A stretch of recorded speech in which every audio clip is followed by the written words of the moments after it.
Welcome, everyone. My name is Jeffrey Hales. I'm chair of the SASB Standards Board, and I'd like to welcome you today to what we anticipate to be the penultimate Standards Board meeting. We'll get to that and talk about that in just a few moments. But just a few housekeeping items to start off with. One, for everyone who's tuning in today, thank you for joining us. I'd like to remind you that the materials for today's meeting are available. They're available on our webpage. So go to the Value Reporting Foundation's webpage and look for the SASB Standards Board, and you'll be able to find all the materials there that we'll be going through today, as well as that's where an archive of today's meeting will be posted afterward.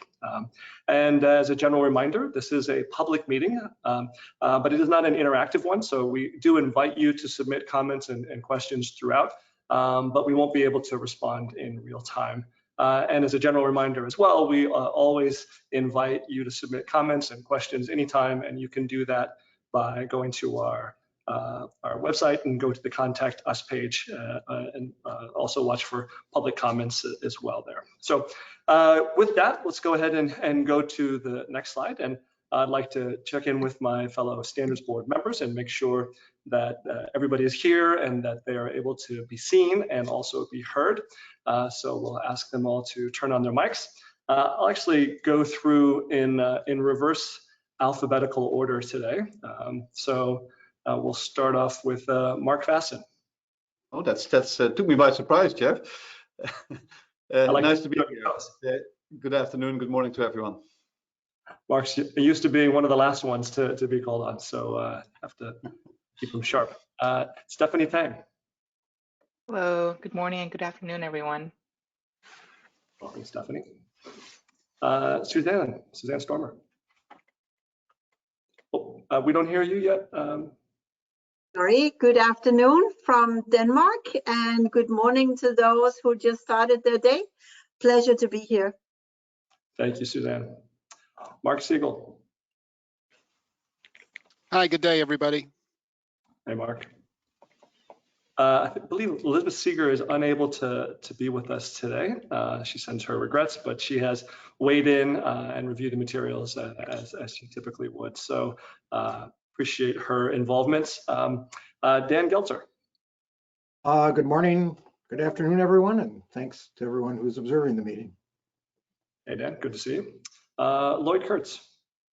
You've wrong-footed us again, because in reverse alphabetical order, I come before Dan Gelser. But good morning. Excellent. Baffler this morning. We'll have to work on that slide. We're alphabetically challenged there. Kurt Kuhn. Great, reporting for duty, Jeff. Thank you, Kurt. Bob Hirth. Great, thanks, Jeff, and hello, everyone. Thank you, Bob. And last, certainly not least, Verity Jagar. Hey, Verity. Hi, Jeff. Hello, everyone. Good to be with you today. Wonderful. Well, appreciate all of my fellow Standards Board members being able to be here with us today, with the exception of Elizabeth. And again, our regrets for her not being able to make it today. So on the next slide, you can see that we've got a few items to go through today.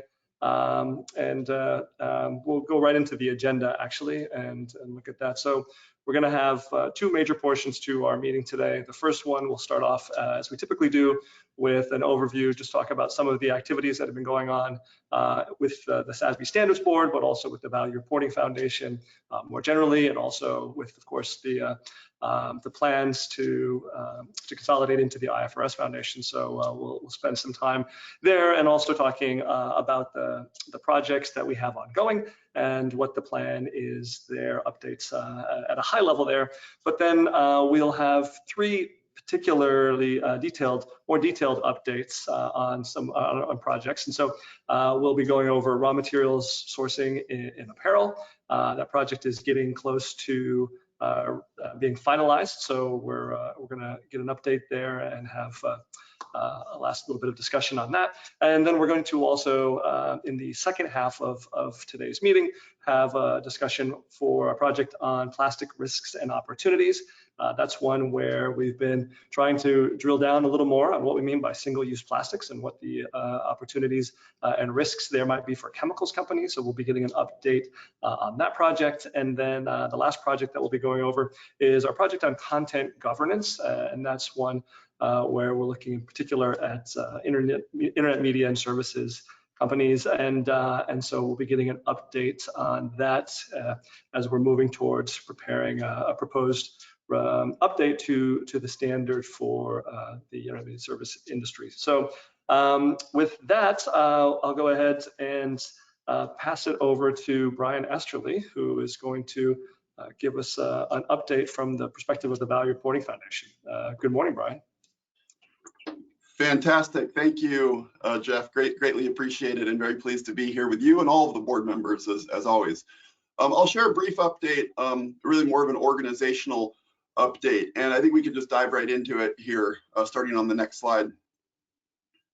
As we all know very well by this point, late last year in November, there was a major announcement coming out of the IFRS Foundation as well as the Value Reporting Foundation.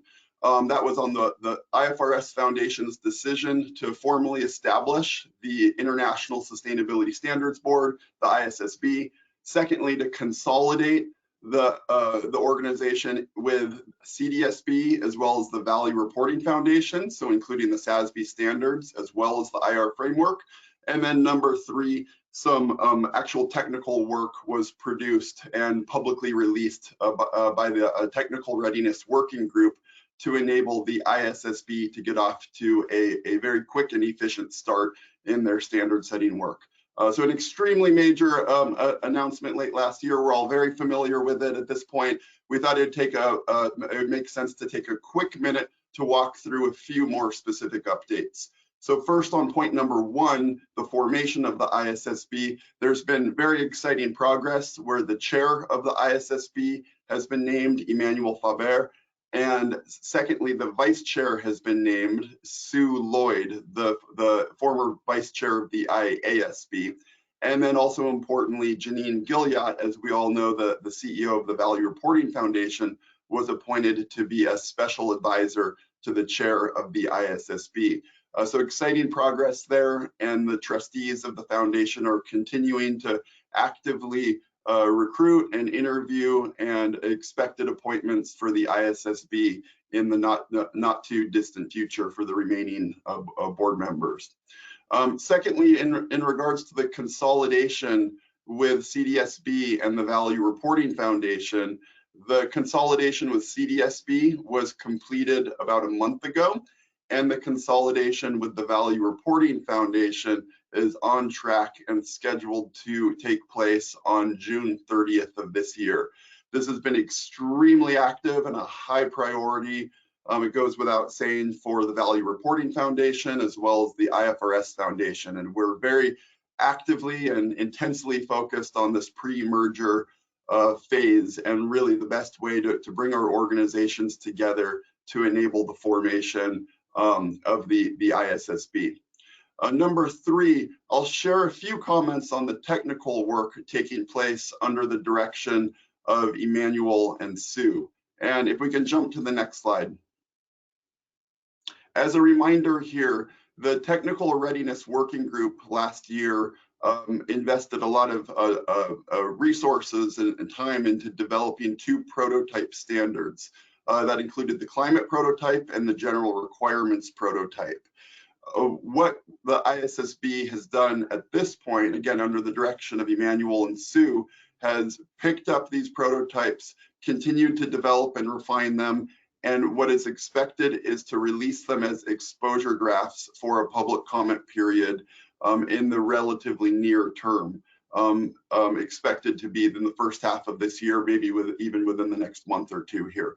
So extremely exciting progress, not only the formation of the ISSB, but already moving quickly forward into the exposure draft phase for this priority area. We're very much encouraging market participants to continue to watch the IFRS Foundation and be prepared to respond to consultations, including this one and other expected ones down the road. If we can jump to the next slide, please. Specifically when it comes to the SASB standards, this has also been a major focal point recently. Continue the planning and preparation around bringing the SASB standards into the IFRS Foundation and the ISSB specifically. And so a very firm plan to have the SASB standards serve as the starting point for the ISSB developing industry-specific disclosure requirements. You can even see that in the climate prototype released by the foundation last year in terms of how the SASB standards that are related to climate are directly built in and included within the climate prototype. So meant to provide a good indication for stakeholders on the likely direction of the ISSB and the path forward for the SASB standards. Importantly, we're doing more planning and preparation around transitioning the SASB Standards Advisory Group over to the ISSB, as well as the SASB Standards Investor Advisory Group, two crucial resources for the Standards Board here, as well as the Value Reporting Foundation more broadly, that we expect to have equal, if not greater, impact for the IFRS Foundation and the ISSB. Next slide, please. Next steps, as I mentioned earlier, are the trustees of the IFRS Foundation are very actively continuing the recruiting process for the remaining ISSB board members. Consultations are expected, included, as I mentioned, on the climate exposure draft and the general requirements exposure draft expected to be released in the relatively near term, and further opportunities around consultations and input are expected possibly later this year as well. In terms of advisory groups, it's a very active work stream right now, as I mentioned, around the SASB Standards Advisory Group, but also more broadly for the ISSB. And a lot of progress has been made, and we'll be excited to continue to share and report out at the progress at the right time. When it comes to the consolidation, again, on track for the June 30th consolidation with the IFRS Foundation, and exciting to be making this much progress in a relatively brief amount of time here.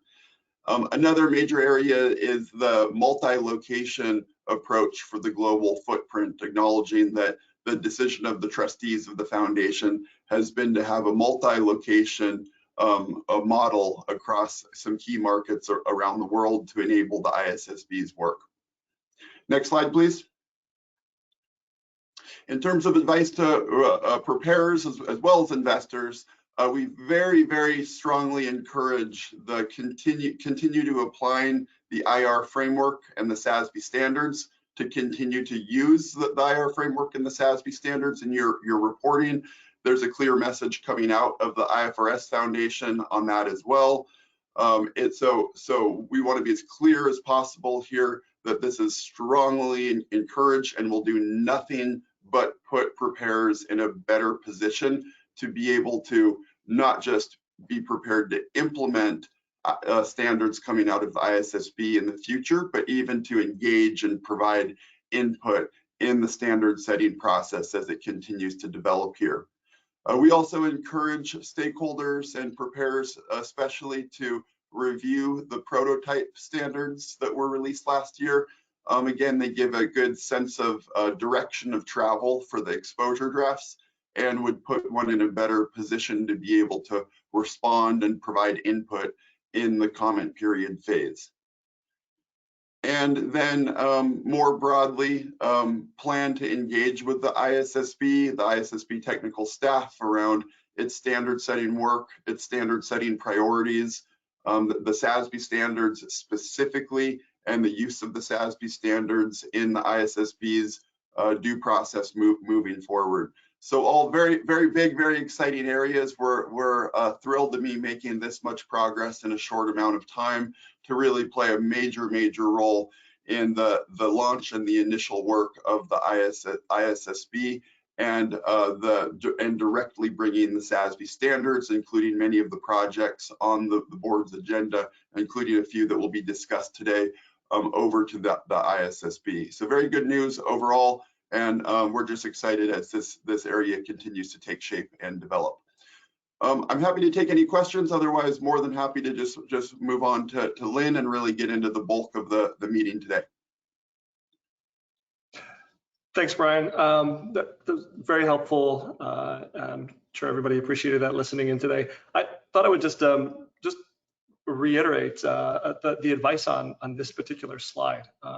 In particular, I think the idea that any sort of change can create uncertainty in the marketplace, and so I think that there's very clear indications on this movement, the efforts to be consolidated into the IFRS Foundation's very strong signal about the work that we've been doing generally as part of the Value Reporting Foundation, specifically with the IR framework and also with the SASB standards. And as you mentioned, you can see references to the SASB standards inside of the prototypes that are put up at a technical readiness working group.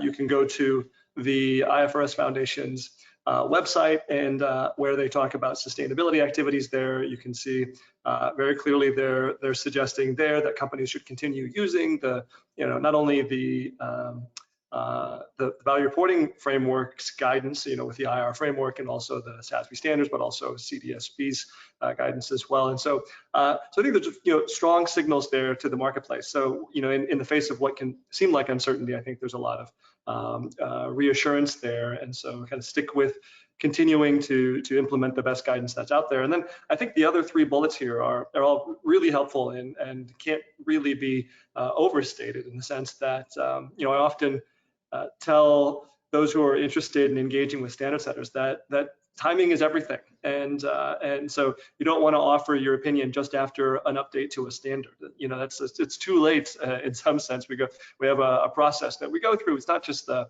SASB standards board, but actually every major standard setter that has good due process has a process that they follow.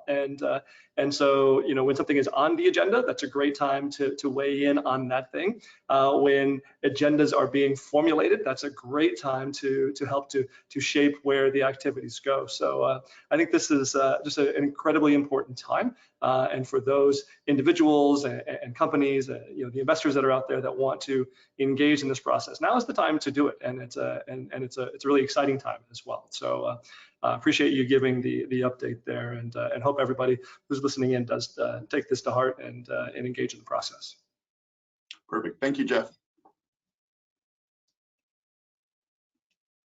I think we can move on to Lynn. I think so. Great. Welcome, Lynn. It's great to see you again. This is although this is our penultimate standards board meeting, I understand this is you'll miss our last one. So I'll just say it now, like it's always been great having you as part of the team. We look forward to you continuing to be part of the future work that carries forward everything we've done so far. But we will miss you in June. But thanks for being here today. Great. Thank you so much, Jeff. Appreciate it. And always a pleasure to be here and to engage with the public on all the work that the technical staff with the board that we've been pursuing.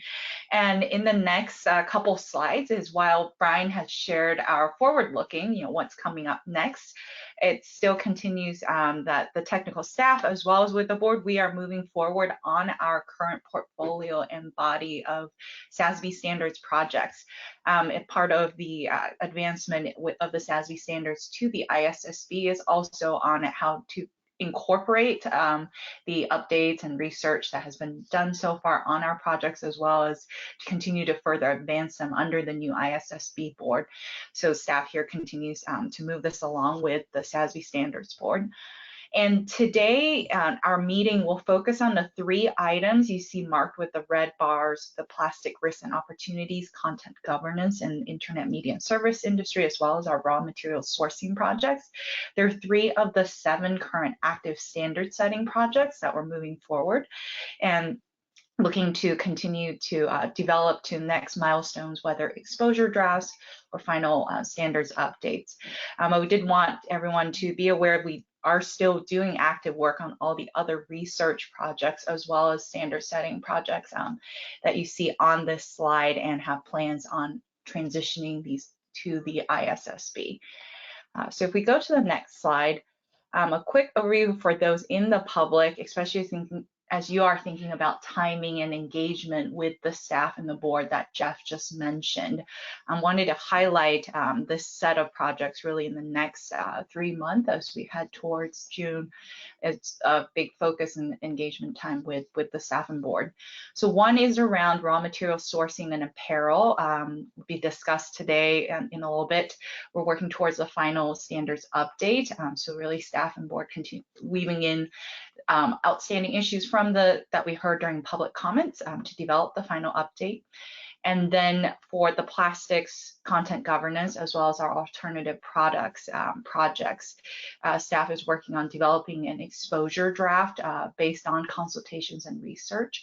So if there are still areas, especially around alternative products, that anyone listening in has input, would like to engage with staff, please do reach out via our website. And then finally, our other 3 slightly earlier stage standard setting projects, renewable energy and electric utilities, greenhouse gas emissions in marine transportation, as well as our human capital, diversity, equity, and inclusion projects. Staff will be conducting research as well as consultations on these projects over the next few months.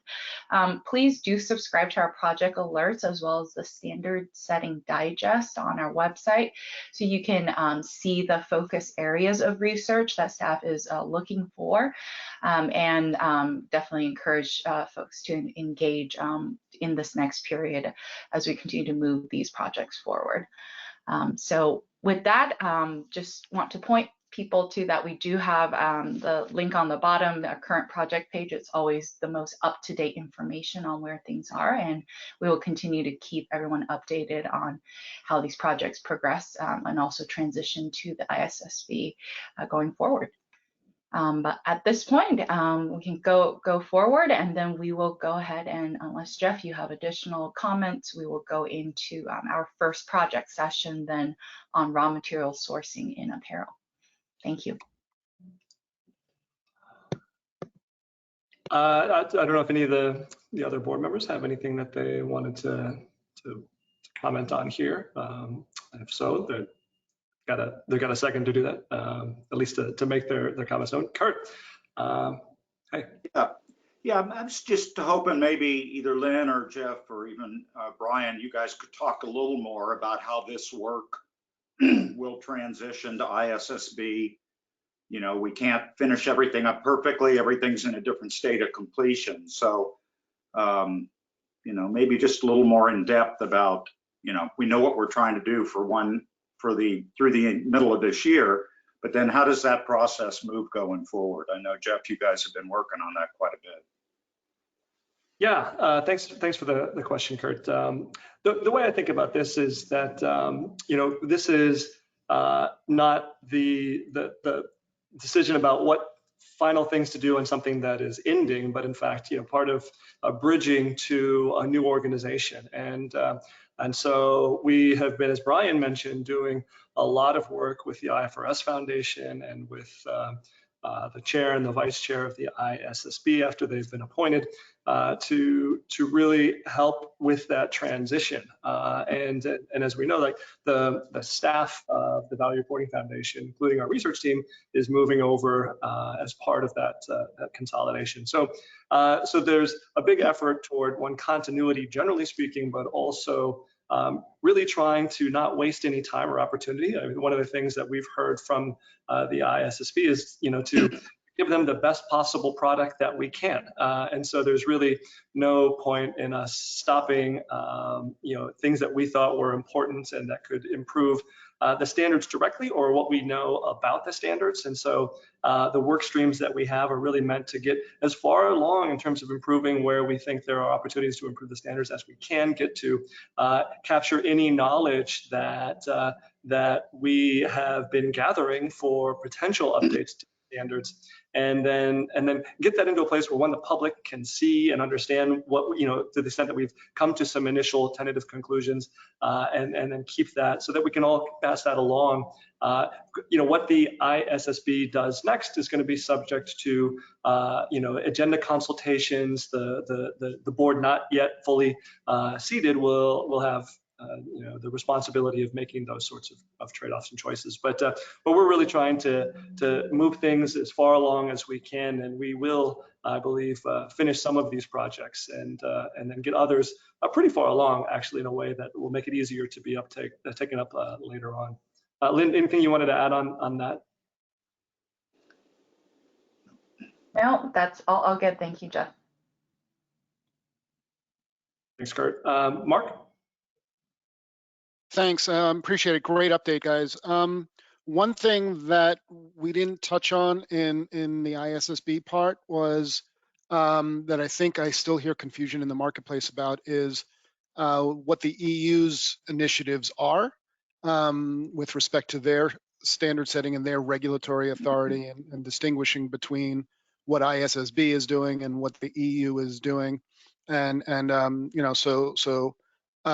case there's any confusion in the audience, and Jeff and others can correct me if I misstate this, but the way I've read the ISSB's work and the vision is that the ISSB work will set a foundational level of sustainability standards that help capital market participants and investors understand enterprise value impacts of sustainability that can be a foundational level that could be built on top of by other local jurisdictions that may want to add either something for their geography that's very important to them, or for a different stakeholder audience that might be important to them, et cetera. So while they're different, there are different initiatives, they're not the same initiatives.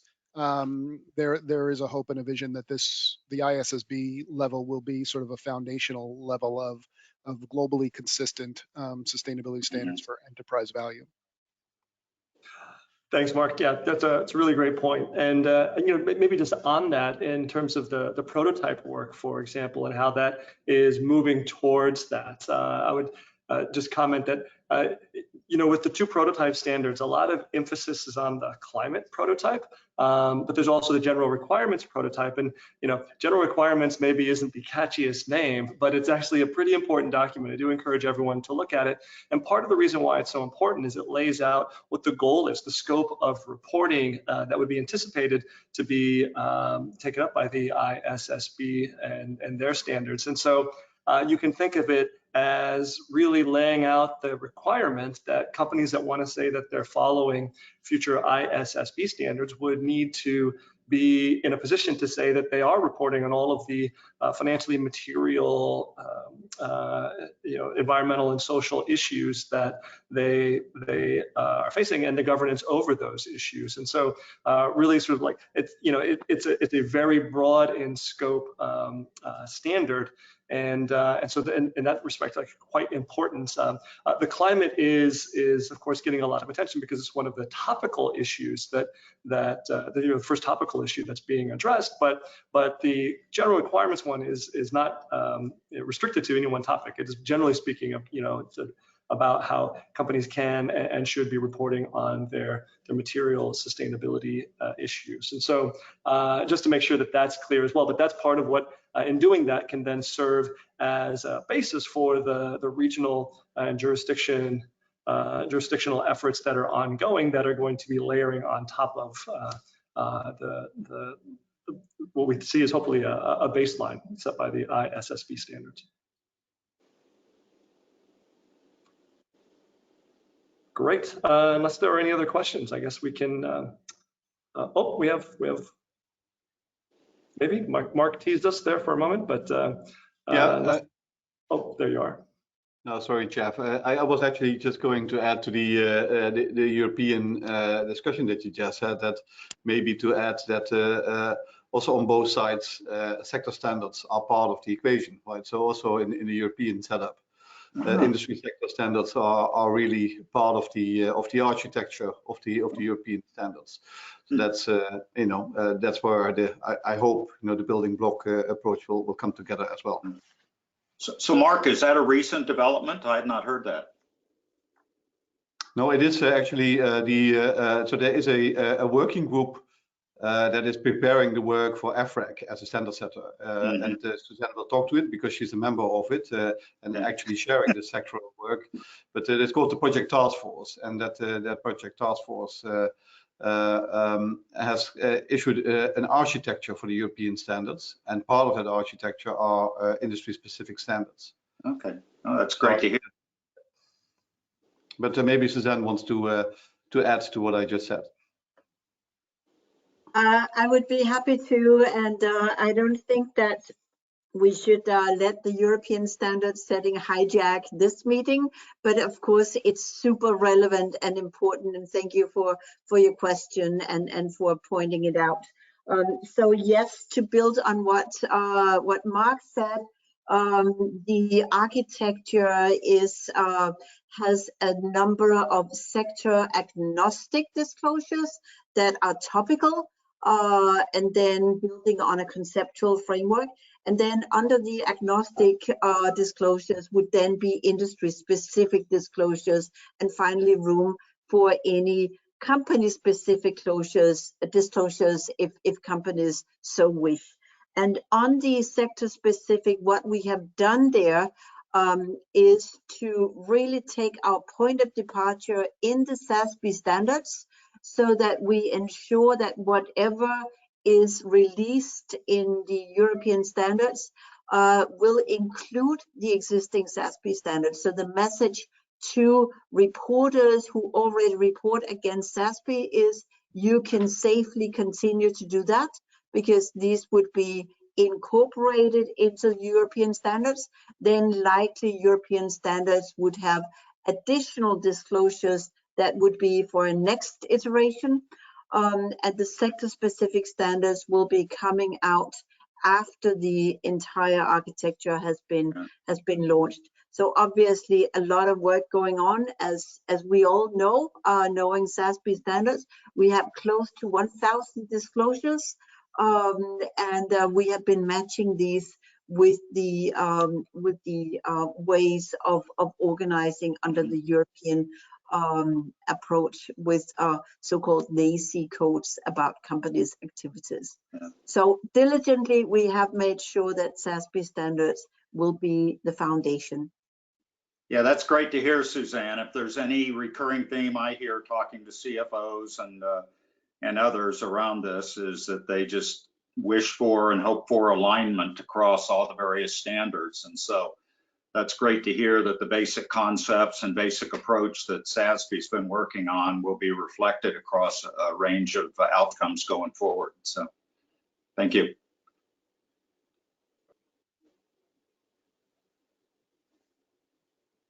Jeff, you are muted, so we cannot hear you.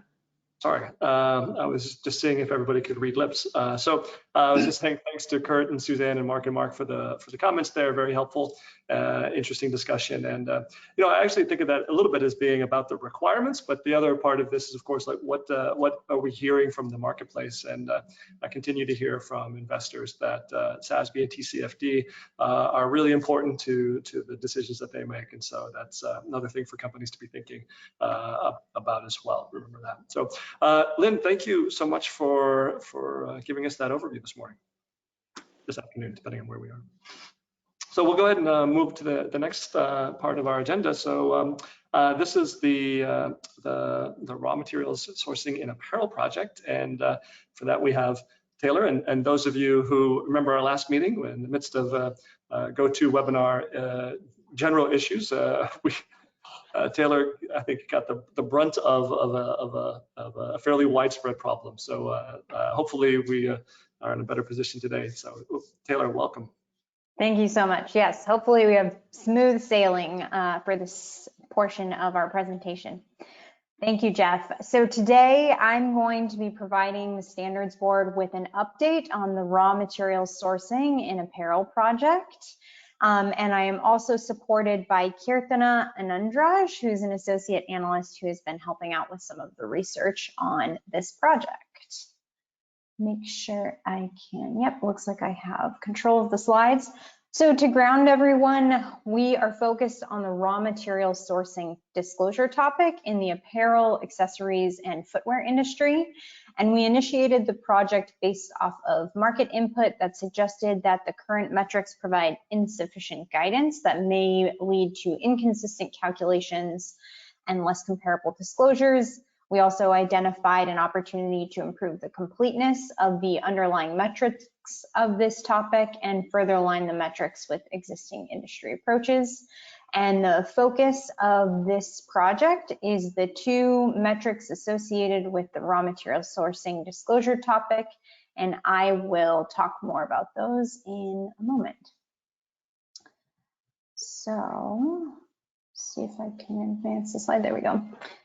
To share an update on the project timeline, we initiated the project in 2020, then pursued a targeted consultation period, moved into exposure draft development at the end of 2020 and into 2021. We exposed that exposure draft for public comment in June through September of 2021. And since that public comment period closed, we have been analyzing the comments, forming and doing some additional consultations and research, and now working on the final standards update. You'll also remember that at our last discussion in December, staff highlighted 2 areas of open research that we wanted to do some more work on. So today we're going to be reporting back on some of that research and the findings of our consultation on one of those open areas. So as I mentioned, for today, we're going to be talking about the consultation findings. We'll be discussing our proposed revisions to the technical protocol based off of our findings and discussing next steps with the board. Before I dive into the supplemental revisions we'll be discussing towards the end of this presentation, I wanted to ground everyone in some of the proposed revisions that the board has already discussed. And so here I've provided the language that represents the current metric and the proposed metric in red. So just to remind everyone, the proposed metric is the list of priority raw materials. And then for each priority raw material, the environmental and/or social factors that are most likely to threaten sourcing, discussion of business risks and/or opportunities associated with those social and environmental factors, and the management strategy for addressing business risks and opportunities. So that's the proposed revisions for the first metric we've been looking at. And then for the second quantitative metric we've been looking at in this project, we have proposed revisions on asking entities for the amount of priority raw materials purchased by material and the amount of each priority raw material that is third-party certified to a social and/or environmental standard by standard. So again, I just want to remind everyone of some of the proposed revisions that we've discussed at length in these meetings. And now I'm going to shift gears and talk about some of the open issues that we identified through the public comment period and have been looking at since our last discussion. So as you'll remember, in December, staff highlighted that we received public comments where roughly half of the respondents emphasized sourcing location as an important element of disclosure. And the board suggested that staff take a deeper look at this issue to identify whether we may need to add additional disclosure guidance on this specific issue. So since then, we have been doing some disclosure analysis, looking at roughly 100 companies to better understand the feasibility of disclosure on this particular issue.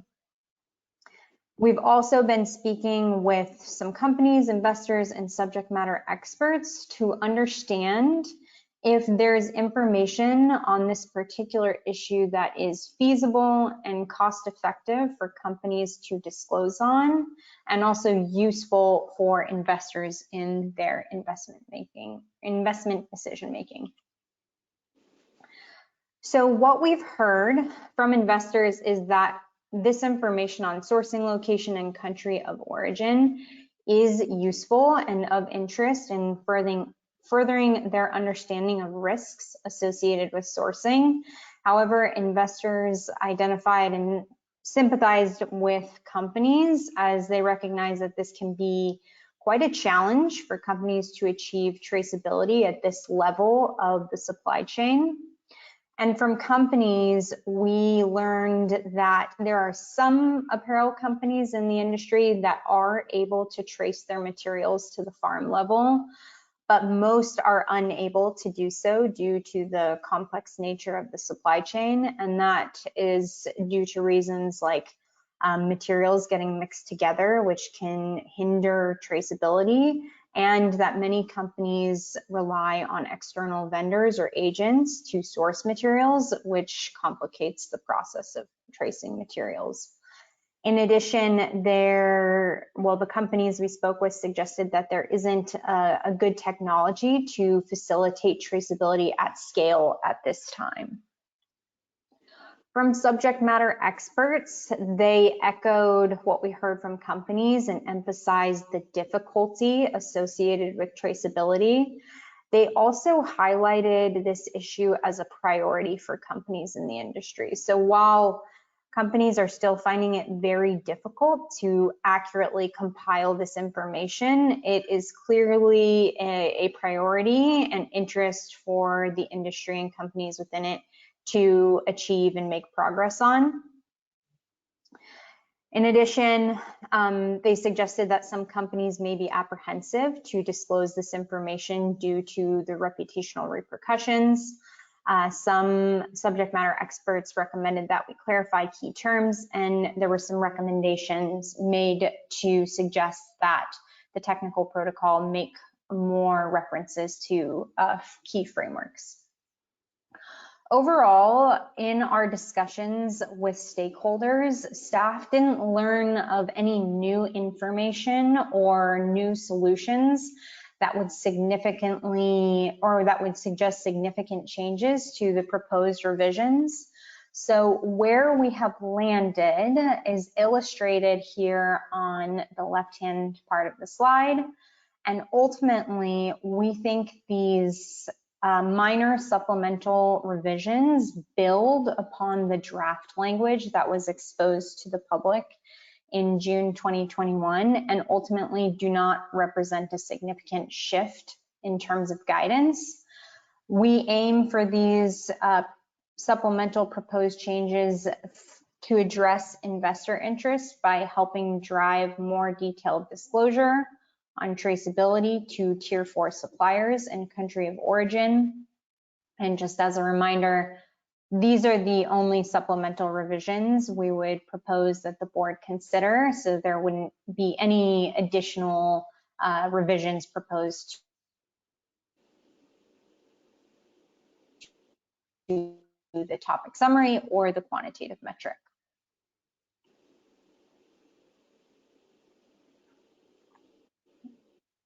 See if I can get to the next. In terms of next steps, back up here, the staff's view is that this supplemental revision does not need additional exposure as the proposed changes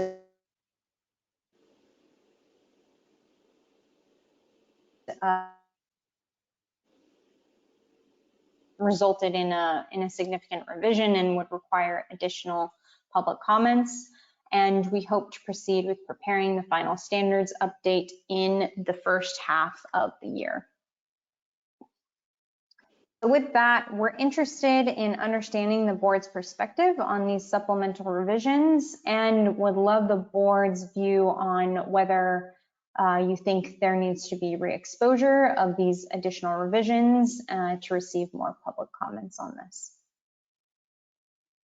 Great, thanks, Taylor. Appreciate you walking the board through that. And I'll go ahead and open it up to any of the board members who would like to weigh in here.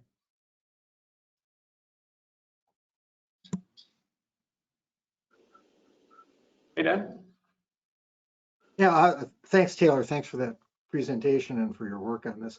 I'm just to I guess to start off with something supportive, since I know you do want to move to a exposure draft here, I think what you propose to do is a very elegant solution to balancing the interests of the investors in country sourcing information against the fact that apparently it isn't really possible to, from a cost standpoint, to require that broadly from companies. So I mean, just to repeat what you said, or at least as I understand it, the metric to disclose company strategy won't change. It's simply that the technical protocol talking about what relevant strategies might be will be expanded slightly to make clear that country of origin may be included in describing strategy.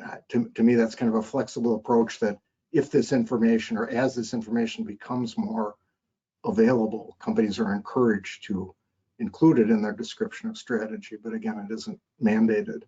And again, from my perspective, since you're not requiring it, and there was already a reference to tracing in the protocol, I agree with you that I don't think there's any need to go out for comment again on this important but relatively minor change in the protocol. So the bottom line is I support you. I'll just ask a very technical, narrow question. Do we use the phrase tier 4 supplier anywhere else in the standards? Is that new to the standards here, and is that generally understood? That's a really good question, Dan. We do not use that term anywhere else in the standard. And we have received comments that suggest that some entities may interpret that differently. So we are drawing from definitions established by other key frameworks in the industry. So we're trying to align with the common definition to avoid confusion. But through this, we're trying to make it as clear as possible that we're interested in raw material suppliers at that kind of key starting point. So we're trying to make it clear to ensure that everyone is using the same definition and producing consistent, comparable information. Would that be discussed in the basis for conclusions then? I mean, it's just a parenthetical in this technical protocol. I mean, there's nothing else that would be here. That's a good point. I don't think we've discussed it at length in the basis for conclusion, but we could definitely consider that to make sure it's abundantly clear. Thank you. Thanks for the comment. Thanks, Dan. Verity?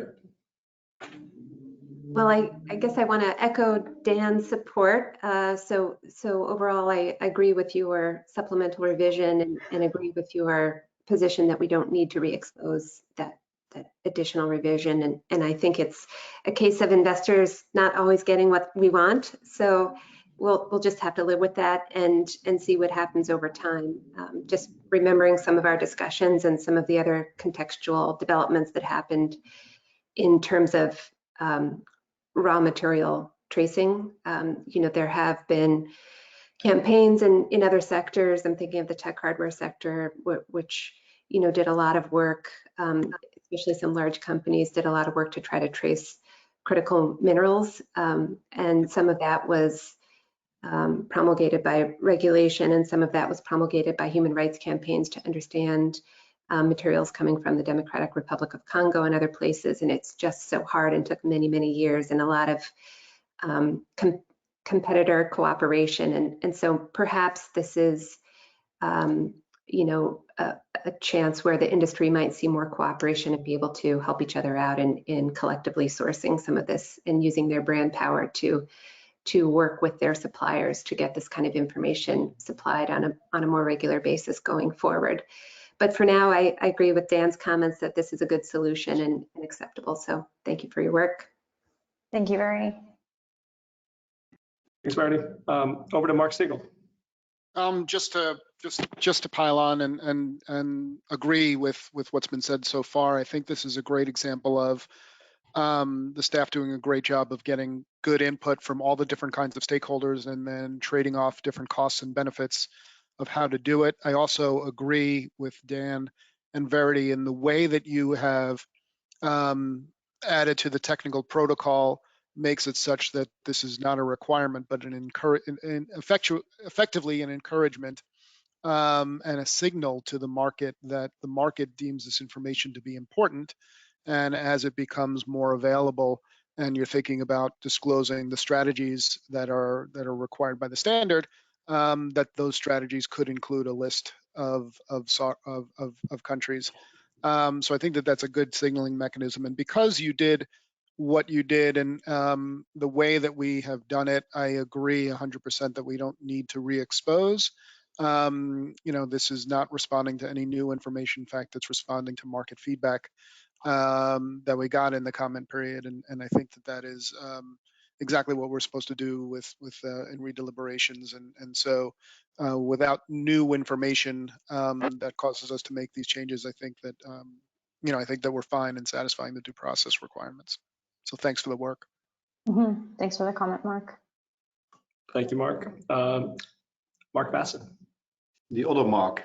Yeah, Taylor, I also I just wanted to say that I agree that this is a compromise that seems to be landing in the right place, and I also agree that I think we don't need to re-expose for that. I noted last week that the European Commission issued a proposal for supply chain due diligence, and you could see that over time, right, as legislation starts to firm up, we may want to revisit where we are with this, right? But I think that's over time. I think that's also what Verity said. So things may change over time, but for now, I think this is the right place to land. Thank you. Mm-hmm. Yeah, I completely agree that this may be an issue well worth revisiting in the coming years, but thanks for the comment. Thanks, Mark. Yeah, that was something I thought of as well, that technology and regulation may be moving feasibility further along. And so it might be something that companies just find easier and more important to be able to manage going forward.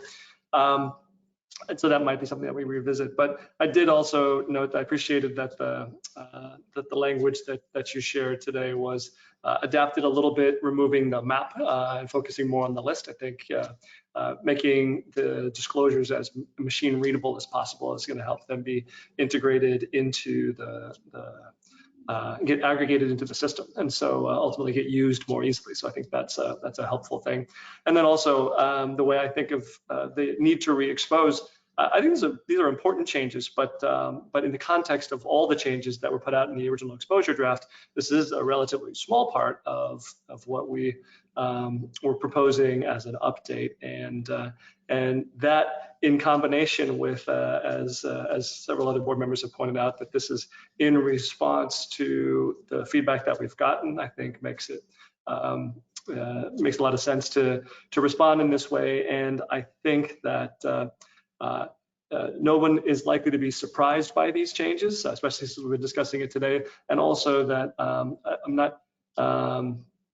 I don't think that these are the types of changes where we would have substantively heard something different if we had included this in the original exposure draft. So I think this all makes a lot of sense to me. And what I've heard generally for most of the board members is it seems like there's consensus to be able to move forward with preparing the proposed update to the standard and the basis for conclusion, and not needing to re-expose.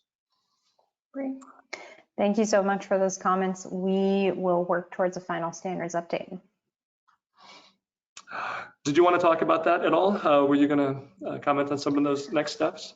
No, just that from this point, we'll just be, combing through, QCing, ensuring everything is as clear and accurate as possible, and we'll be working with the board to make those final tweaks and go through the process. But the anticipation is that we would get something that we could ballot before June, presumably, and yes, that's correct. Yeah. So just those out there waiting for an update, it's coming in Q2. Thank you so much, Jeff. I am going to hand it back to you for our next presentation. Great, thank you. Thanks, Taylor.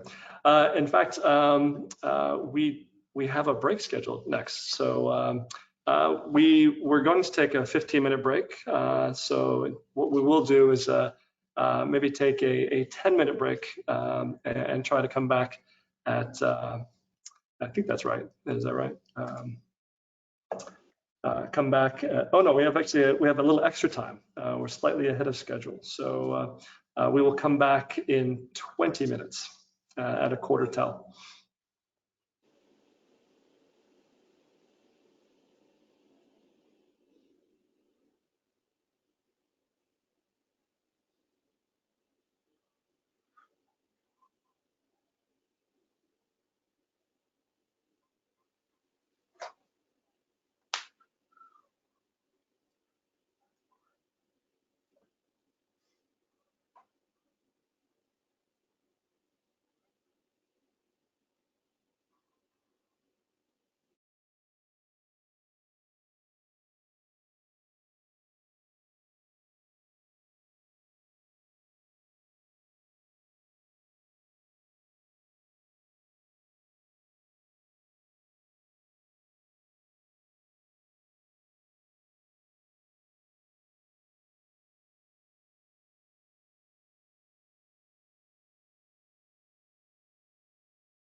Okay, would like to welcome everybody back to our standards board meeting, and we're moving into the second half.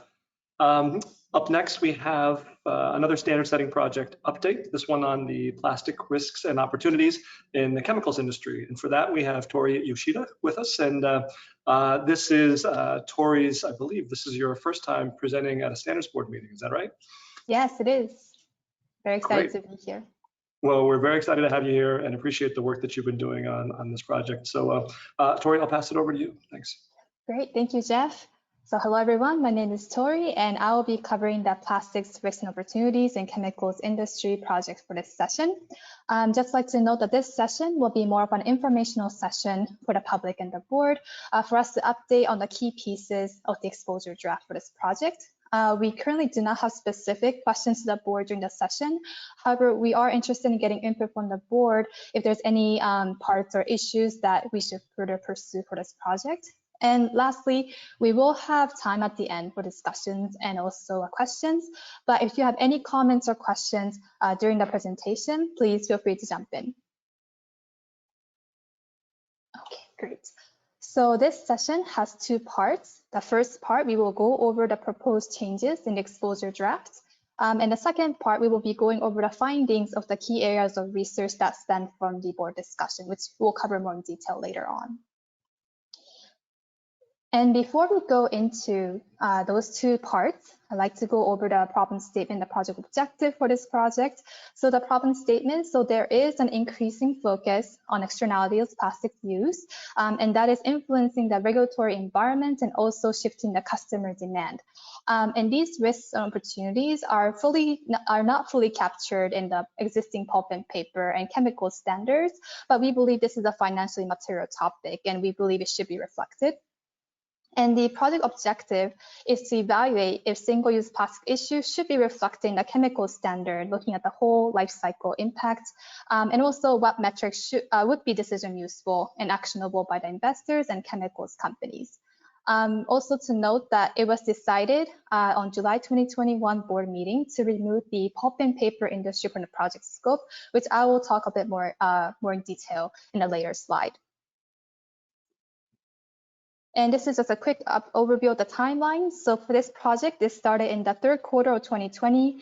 We've done the research, the consultation, post-consultation analysis, and we are now at the exposure draft development stage. And we hope to aim to finish by the second quarter of 2022. So we will now jump into the first part of the session, which is to go over the proposed changes in the exposure draft. And also just to update quickly on this project. So one thing about the pulp and paper, as I mentioned earlier, so on in the July 2021 board meeting, it was decided to remove this industry from the original project scope. It was due to the fact that during the consultation, we got the feedback saying how we should first consider merging the pulp and paper industry with the containers and packaging industry first before we actually reflect this issue into the standards. So this is why for this session, we are only covering the chemicals industry. And for the chemicals industry part, we have the proposal of topic addition and also the metric addition. And the topic addition, we have a proposed, so there was in July 2021 board meeting, it was discussed for the addition of the new standalone disclosure topic, which is the management of single-use plastics, rather than actually merging with the existing product design for use efficiency disclosure topic. That was because this product design for use efficiency only focuses on the use phase. However, the investors has been expressing interest in understanding the life cycle, the whole life cycle, not just the use phase. And that is why we have a new standalone disclosure. We are proposing a standalone disclosure topic. And for that topic, we have the 4 metrics that's focusing on the management of single-use plastics, which I will cover more in detail in the later slides.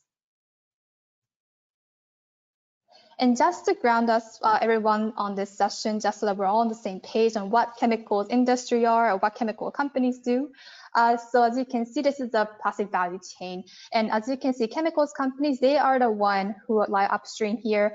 They are the one who makes polymers and resins that goes into the production of plastics end products. So they are not the one who's actually making these end products that we consumers use. They are the one who creates the materials, polymers and resins that goes into the plastics products at the end.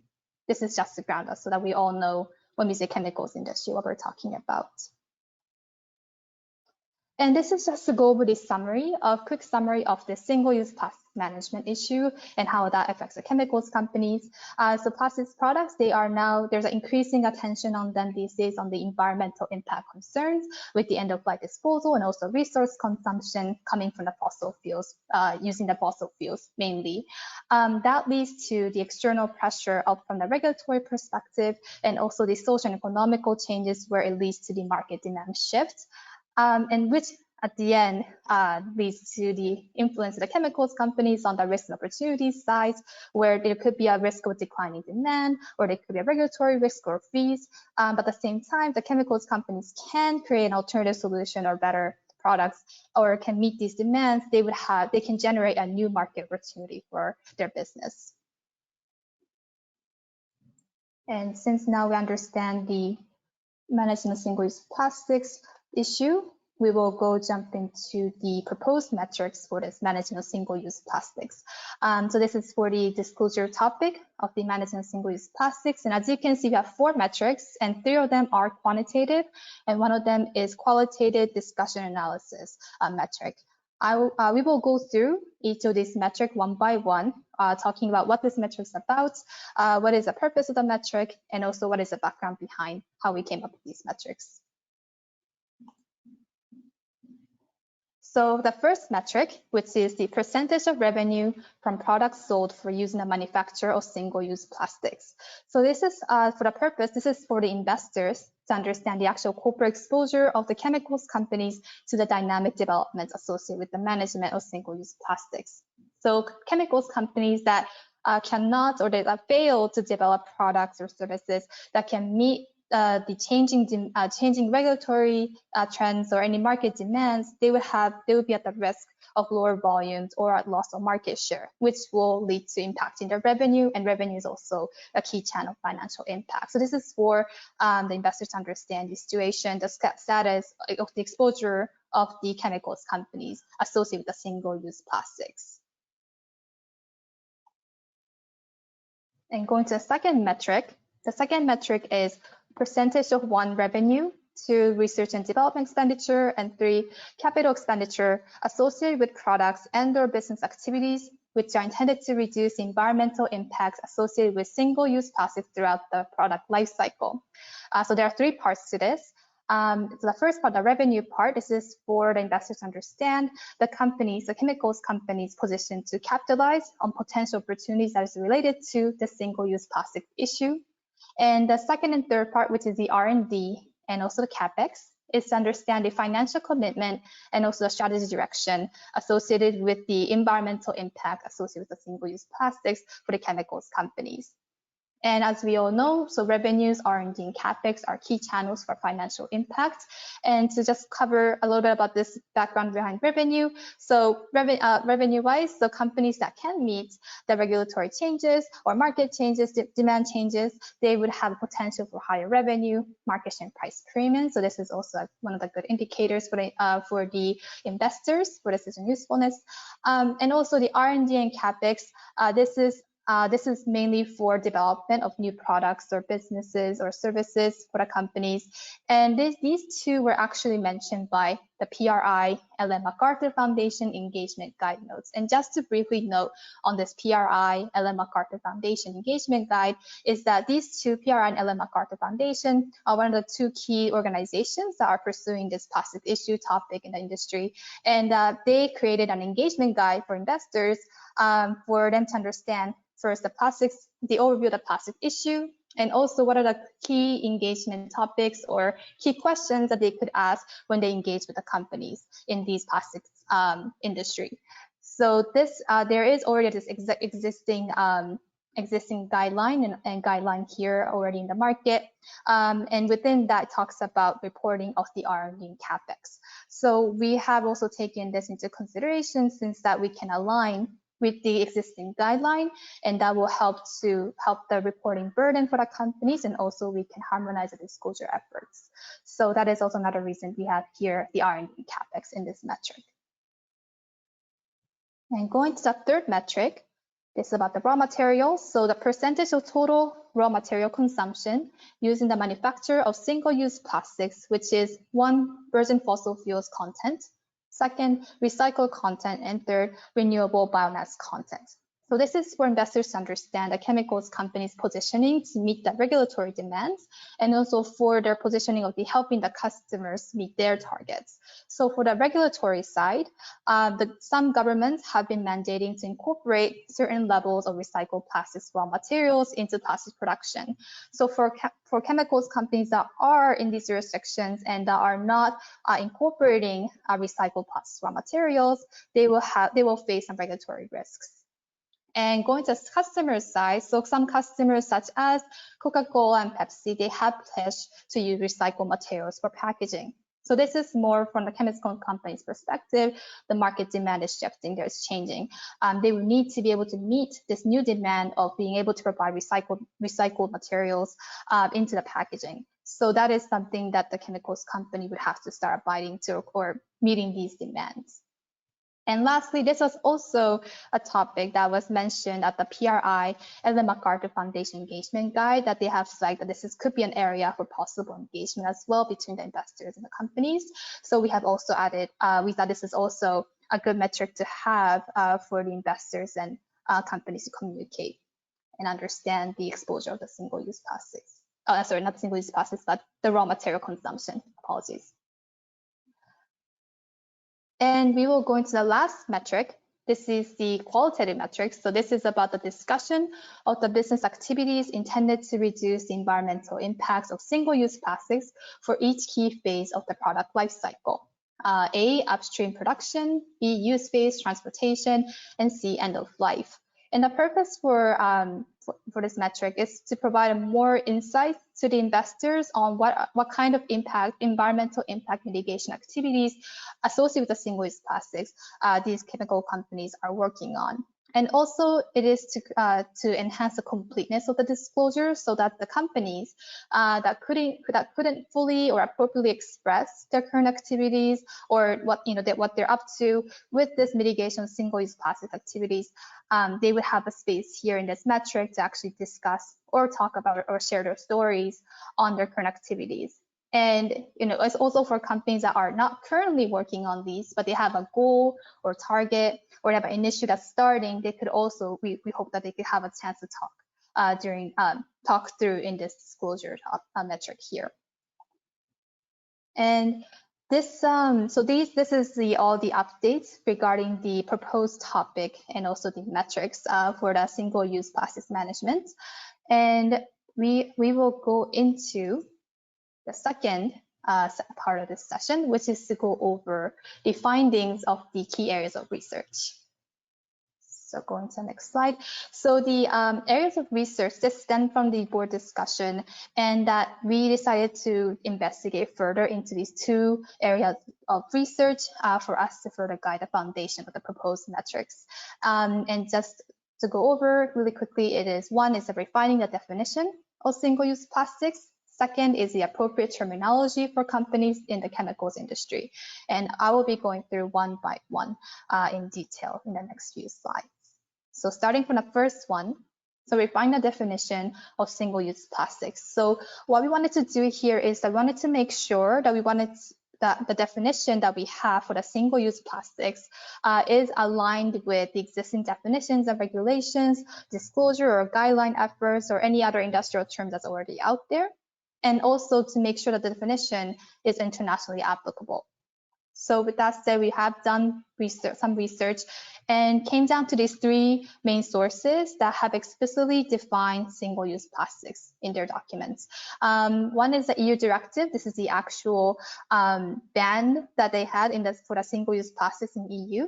And there's also UN Environment Program. and also Natural Resource Defense Council. And these three sources have very similar definitions of single-use plastics. So we decided to integrate all their languages together to come up with a proposed definition. But we also added the examples and timeline for clarity and comparability for the investors and companies. So we have a proposed definition here, which I'll read. The single-use plastics are products made wholly or partly from plastics and are typically intended to be used once for a short period of time before being disposed of. Examples of single-use plastics include grocery bags, food packaging, beverage bottles, straws, containers, cups, and cutlery. And the scope excludes plastics used to produce durable goods with a useful life more than 1 year, such as components to appliances and transportation vehicles. So we have arrived to this proposed definition for the single-use plastics for our topic and metrics. But however, we do recommend getting market input to make sure that this is actually understandable for the companies and investors, and also to make sure this is internationally applicable as well. Hey, Tori, just interrupt you real briefly. No worries. Could you give us some sense of how similar our proposed definition is to these three, and any areas that may differ? Sure. Let me just quickly go to the appendix right here to show. Sorry, apologies. Right. So as you can see, we have the EU Directive, UN Environment Programme, and Natural Resource Defense Council. And they have defined the single-use plastics, and it always talks about how it is a product that are discarded right after being used once or immediately after use. Some, NRDC talks even in mere minutes even. So, so this is the base that we had, where we talked about in our also proposed definition of that it will be disposed after single use. But we have added from the UN Environmental Programme here on the adding the examples here, just so that it would be easier for the companies and investors to kind of get a sense of what we mean by single-use plastics. Okay. Yeah, I guess the one thing that it seems like we went a little farther was to try to put in a time frame of a year, yes, and so that puzzled me a little bit. So we'll think on that.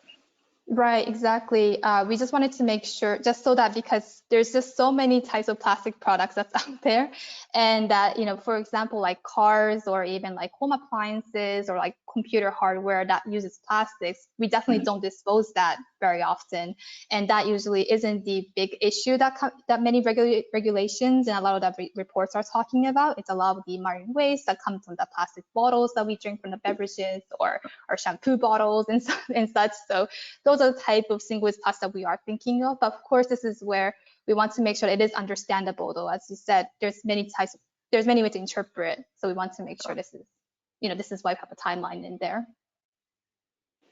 Okay.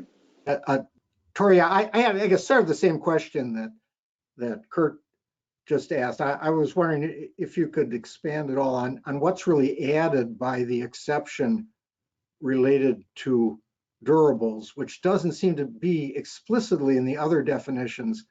And I would think if we say at the beginning, intended to be used once for a short period of time before being disposed of, that would already exclude things like the door of your refrigerator or something like that, that might be made of plastic. Yeah. I don't object to the concept, but I just wonder if it really adds anything to the Right. It's more just like we just thought that maybe one of the things I also thought was maybe we could just use the word immediately used, because if you think about refrigerator, we can use once in lifetime, but it could be used for many, many years. So there's many ways that we thought that it could be interpreted. So that's another reason we have that kind of timeline put in there. Well, of course, this does benefit from being a potential exposure draft. So I guess we'd hear from the public on what they thought of our definitions too. Right. Thank you.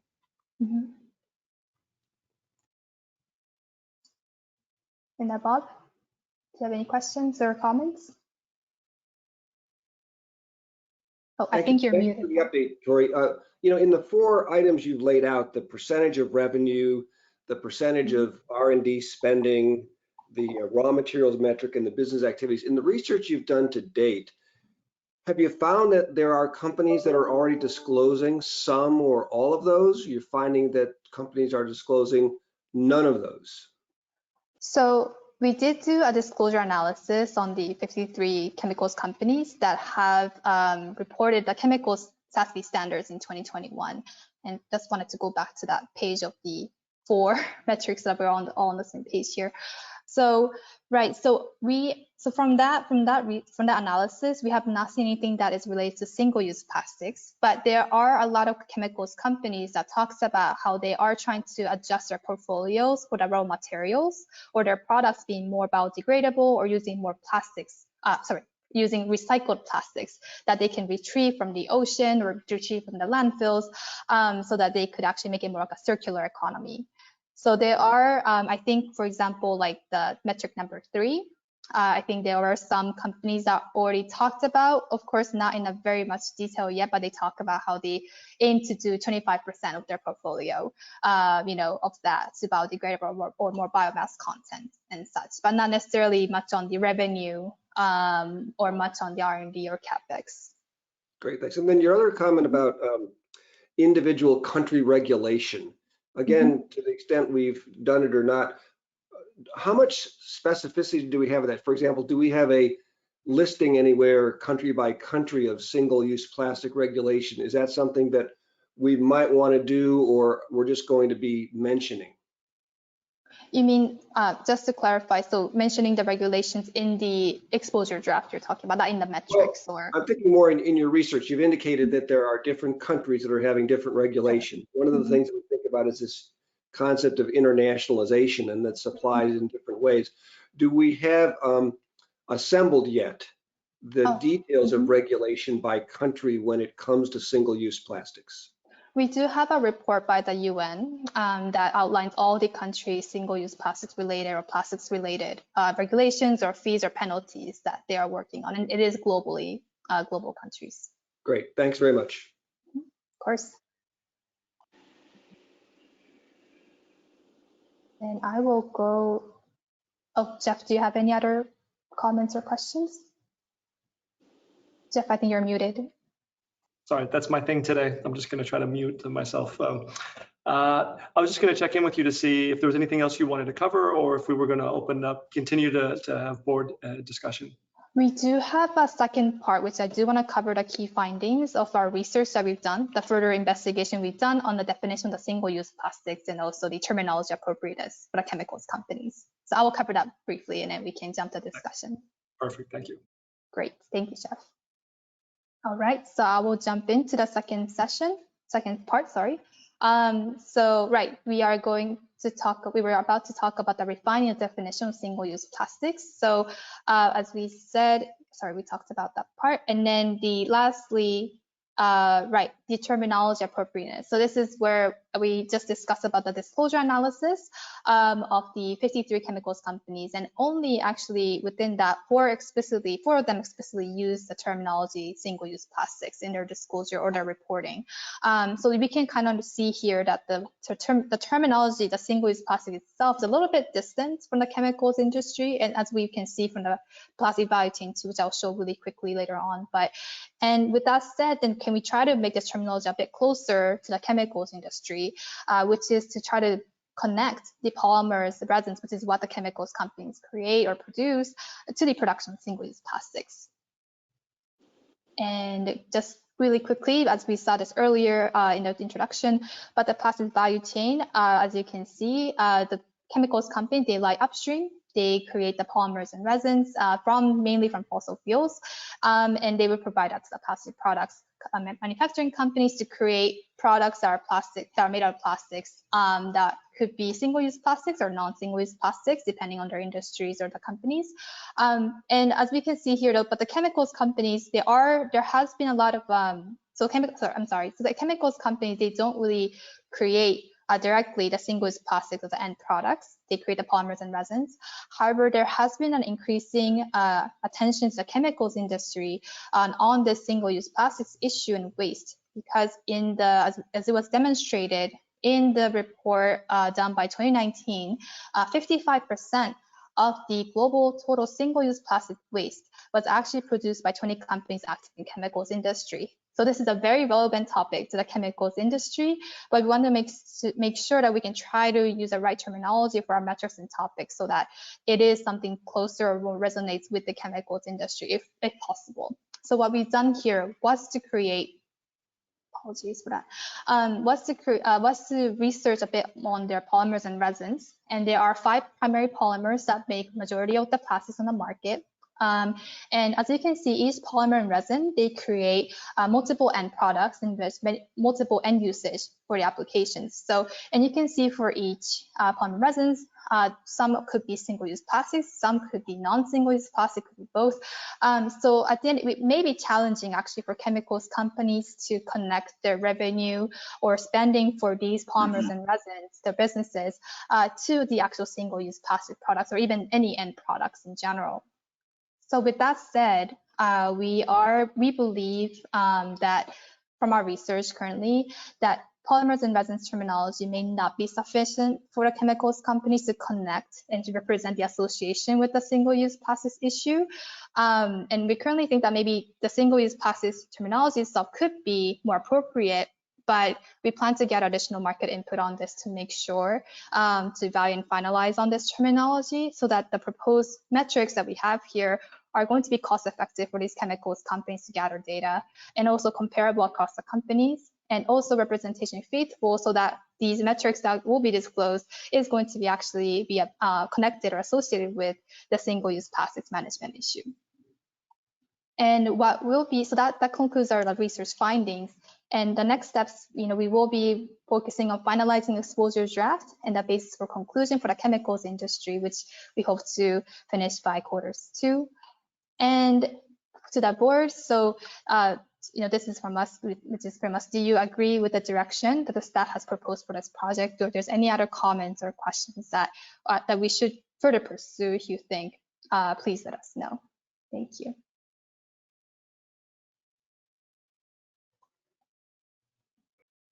Verity, go ahead.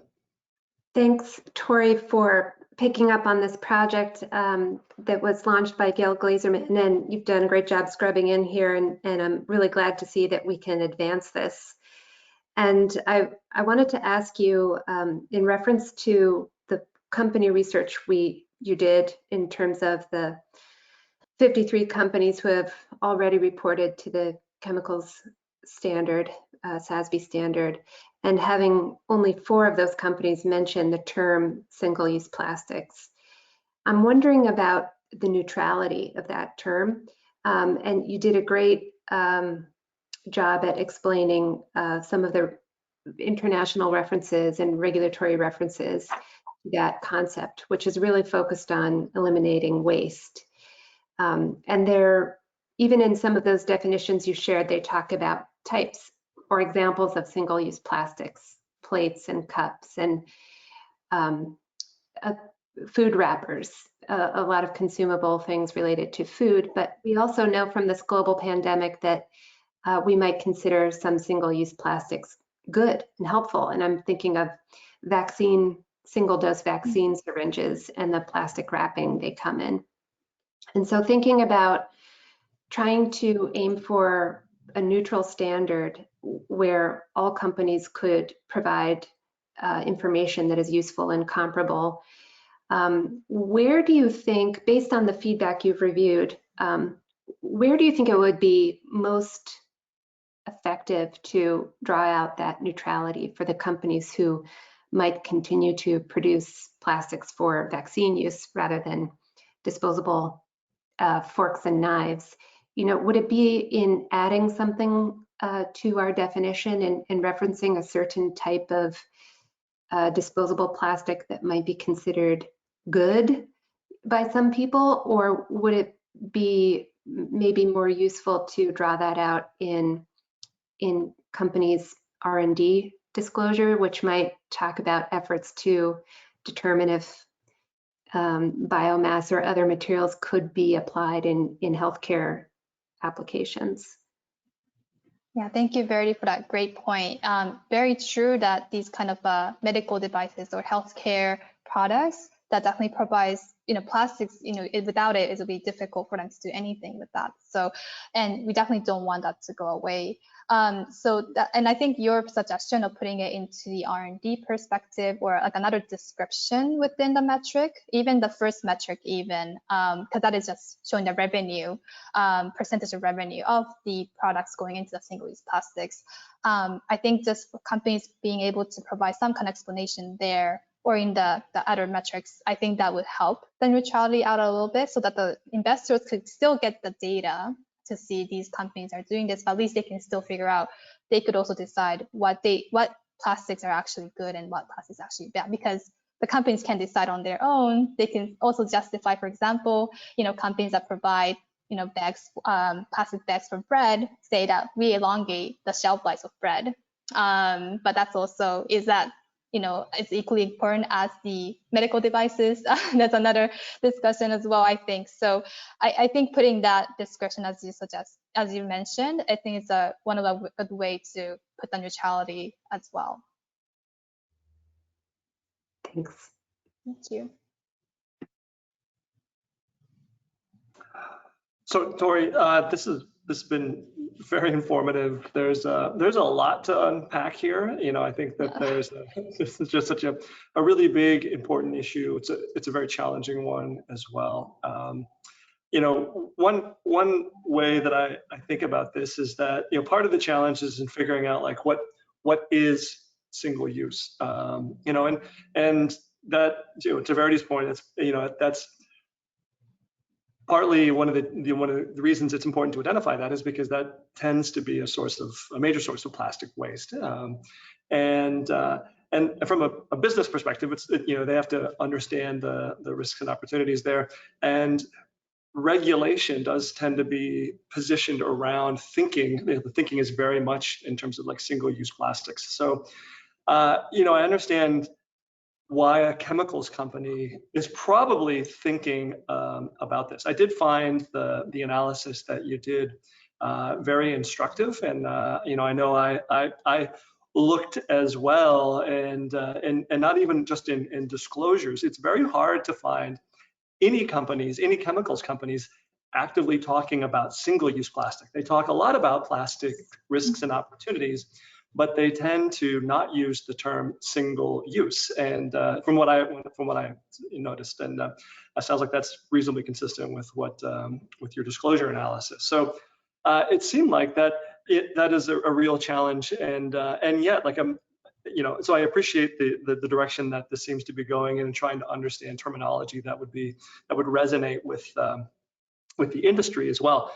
I suspect they know that if there's significant regulation directed towards, even if it's very much in the language of single use, that is going to have big implications for the chemicals industry. And so I suspect they're thinking about this. I just wonder, I think the resins is certainly one way to think about it, but any engagement we could do with these companies to understand the way that they think about strategies, risks, opportunities related to the regulatory risk that's likely to be directed to single-use plastics, I think could be helpful. And I know that when we think about, for example, looking into the supply chain in other industries, that of course creates challenges around, what are good suppliers, bad suppliers in different ways. And we think about doing these kind of assessments of companies and where does the risk or opportunity lie. I just wonder if there's maybe another way. So we're very much focused here on either what is the product that the chemicals company is producing, or what is the thing that the buyer of that, or some subsequent buyer of that of the material, likely to do with it. And even then, when you look at the regulation, it's not even always just what is the product going to be, but what's the user likely to do with that product. I carry a plastic fork and knife everywhere I go, but I've been carrying the same one for 5 years. And so there's there's all these different angles that you can think about.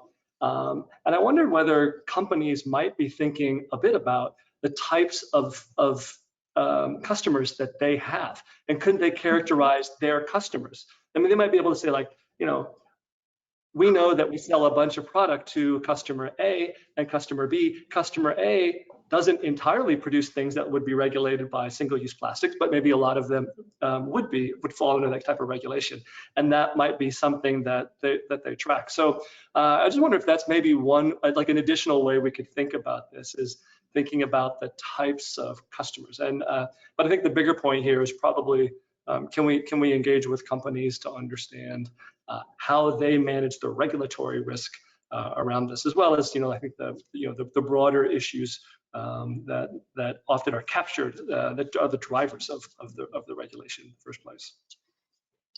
Yeah, thank you, Jeff, for that comment. I definitely think that it's great, be great to really connect that regulatory risk to, who's actually affected, and that's where the chemicals companies or companies that we are targeting should be looking at, and that definitely makes sense, looking from that perspective. And also just a comment on the customers. We also internally discussed a little bit on what about we looked at the chemicals companies customers industry. For example, like chemicals companies, they can provide these plastics and resins or their products to painting, but paintings are not, paints are not necessarily single-use plastics. So they're not necessarily most of their revenue doesn't really go into single-use plastics. But this is something that we were thinking maybe some companies may not be comfortable disclosing their industry breakdown, their customers even, or what the kind of customers they have. That could be another challenge that we may have with that, but that's something that we definitely discuss internally about how that could be another way to try to help the chemicals companies also better, disclose this metric, since that's something that we believe they would have as a revenue, revenue source-wise, where they're getting it from, who are they providing to. So no, that is a very great point. That's something that we will definitely internally consider further, just so that we can definitely finalize this terminology better, or better disclosure for this standard. Great, and maybe one other thought too is, as we're thinking about what these metrics would look like, they do refer to single use in the metrics. I think in all 4 metrics, it specifically calls it out. And that makes sense, to the extent that this is what we're trying to capture, is that risk and opportunity around single use.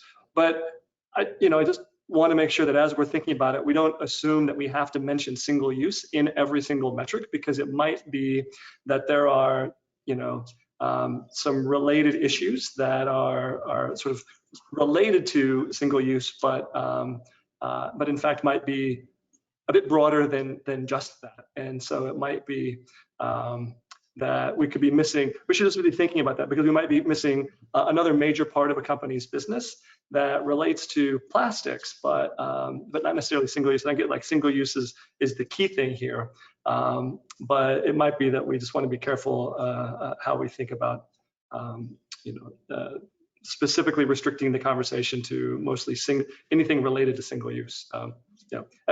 It might be the appropriate thing to do, but I'm just going to flag that as something like it wasn't immediately obvious yet, but I think there's still a lot to kind of be discussed around this. Sure. And the single-use plastic, that is what the ban is happening with the single-use plastics. That is why we are using the word single-use plastic in these metrics. But just to note that for the third metric, with the total the percentage of raw materials, that is not necessarily just for single-use plastic, if I remember correctly, but I was more focusing on the raw materials. What do you do with the raw materials? So, how much do you use it for the renewable versus biomass versus fossil fuels? So I think we do have a little bit of broader sense there, of course, but I think, as Gail mentioned earlier too, but once you expand it, it becomes too general, and then we kind of lose the focus of this metric too. So, but I definitely understand where you're coming from, and that's something that we'll keep in mind as we finalize the exposure draft and the basis. Great, thank you. I don't see any of my other board members here. I want to make sure everyone's had an opportunity to jump in. I know you did have a number of things in the appendix too, that there's always plenty that we could discuss, but just want to make sure everyone's had an opportunity to weigh in.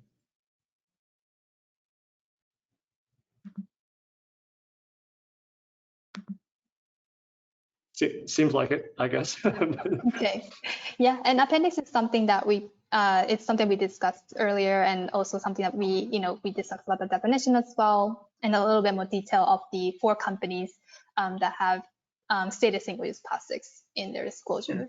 So that is just a note to everyone, but we don't have to go into details on these. Hey, Bob, did you have another comment? Yeah, Jeff, just one thing. Tori, thanks again. And to echo Verity's comment, it's been a great presentation. But Jeff continued to talk about what companies are thinking. And I know you've already reached out to companies. I'd just like to encourage you and all of the staff to, leverage the board members for those contacts. Sometimes we know people that can add to the dialogue. Sometimes we can help create the actual meeting itself because of our relationship with them. So for you and everyone, just please continue to leverage and lean on the board members for us to get the most complete insight on any of our topics. Great, thank you so much, Bob, for that reminder. Thank you so much. So Tori, I know that we covered a lot of ground. Oh, Mark. Yeah. Bob just made such a great point. I wanted to build on that. Like on this one in particular, I think the qualitative metric probably won't be all that controversial to the chemical companies who wanted particularly to think they should and be telling their story around single-use plastic. I think the quantitative metrics might be trickier. I know you said you went through the disclosure discussion, and like even in financial accounting, we've had issues around trying to break up R&D and maintenance and capital expenditures into different pieces. Revenue is sometimes a little bit easier because it's coded in a lot of different ways. And raw material could be interesting. But, I think one of the things that might make it easier to Bob's point is if you reach out to the companies and then also reach out to the investors, if at the same time, sometimes having a roundtable meeting with some investors and some companies at the same time. And if they see that the investors really are interested in this information and how they would use it, sometimes it breaks a logjam in terms of a willingness to find things that can be useful. So, the outreach that you've done over this past project as Gail is great. And so to continue, as you're thinking about ways to finalize where we're at and other opportunities to further the research, that might be one of them to consider. Yeah, thank you so much, Mark, for your advice and also that interesting idea of the roundtable as well with the investors and the chemicals companies. So we'll definitely keep that in mind while we pursue this further. Definitely the market input is definitely very important to us as well. So we also believe that as well. So we'll definitely keep that in mind. Thank you so much. In fact, at that kind of a roundtable, it might be interesting to not just have chemicals companies and the investors in the chemicals companies, but maybe have some of the customers of the chemicals companies that are producing. Yeah. Kind of understand that information sharing and how they likely to be categorized there. Great. So, Tori, I know we've covered a lot of ground here. So I thought, if you wanted to either wrap up, or I could also invite Lynn if she had any comments on here as well. But just to kind of summarize any takeaways and next steps that you might be thinking about. Sure. So the next step is to really finalize this exposure draft in the basis conclusion, and that we also, as we mentioned in these, we're pursuing this definition of single-use plastics or terminology. That is something that we're going to keep on researching. We're going to keep on, if we can get market input or anything like that, to just really finalize and evaluate as we go. So we're definitely, resonating with all the comments that we just received from the board, and we hope to continue to get this project going to the exposure drafts. Great, thank you, Tori. So unless Lynn had anything extra to add, I thought this was a very helpful discussion and very informative. And I think there's certainly a lot to continue to think about here, but appreciate you helping to keep this project moving forward. So thank you, Tori. Of course, thank you so much. All right, so we've got our last, oh, Lynn, hi.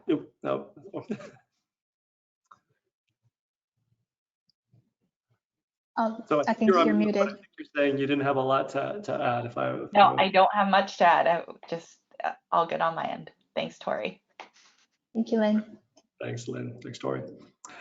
Okay, I'll invite Sam to join us. So Sam Wallace is going to be walking us through an update on the content governance in internet media and services. So Sam, welcome. Thanks, Jeff, and hello, everyone. So yeah, exactly. I'm going to be giving a project update on the content governance in the internet media and services industry project for today. And that's quite a bit of a mouthful, so we're going to be referring to that as the IM standard or the IM industry going forward.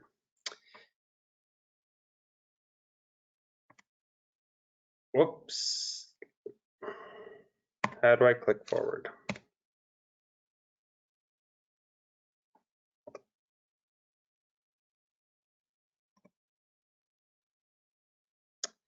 It's like there might be a little technical difficulty here. Yeah, I'm not sure the slide is advancing. I should be using the arrows, I believe.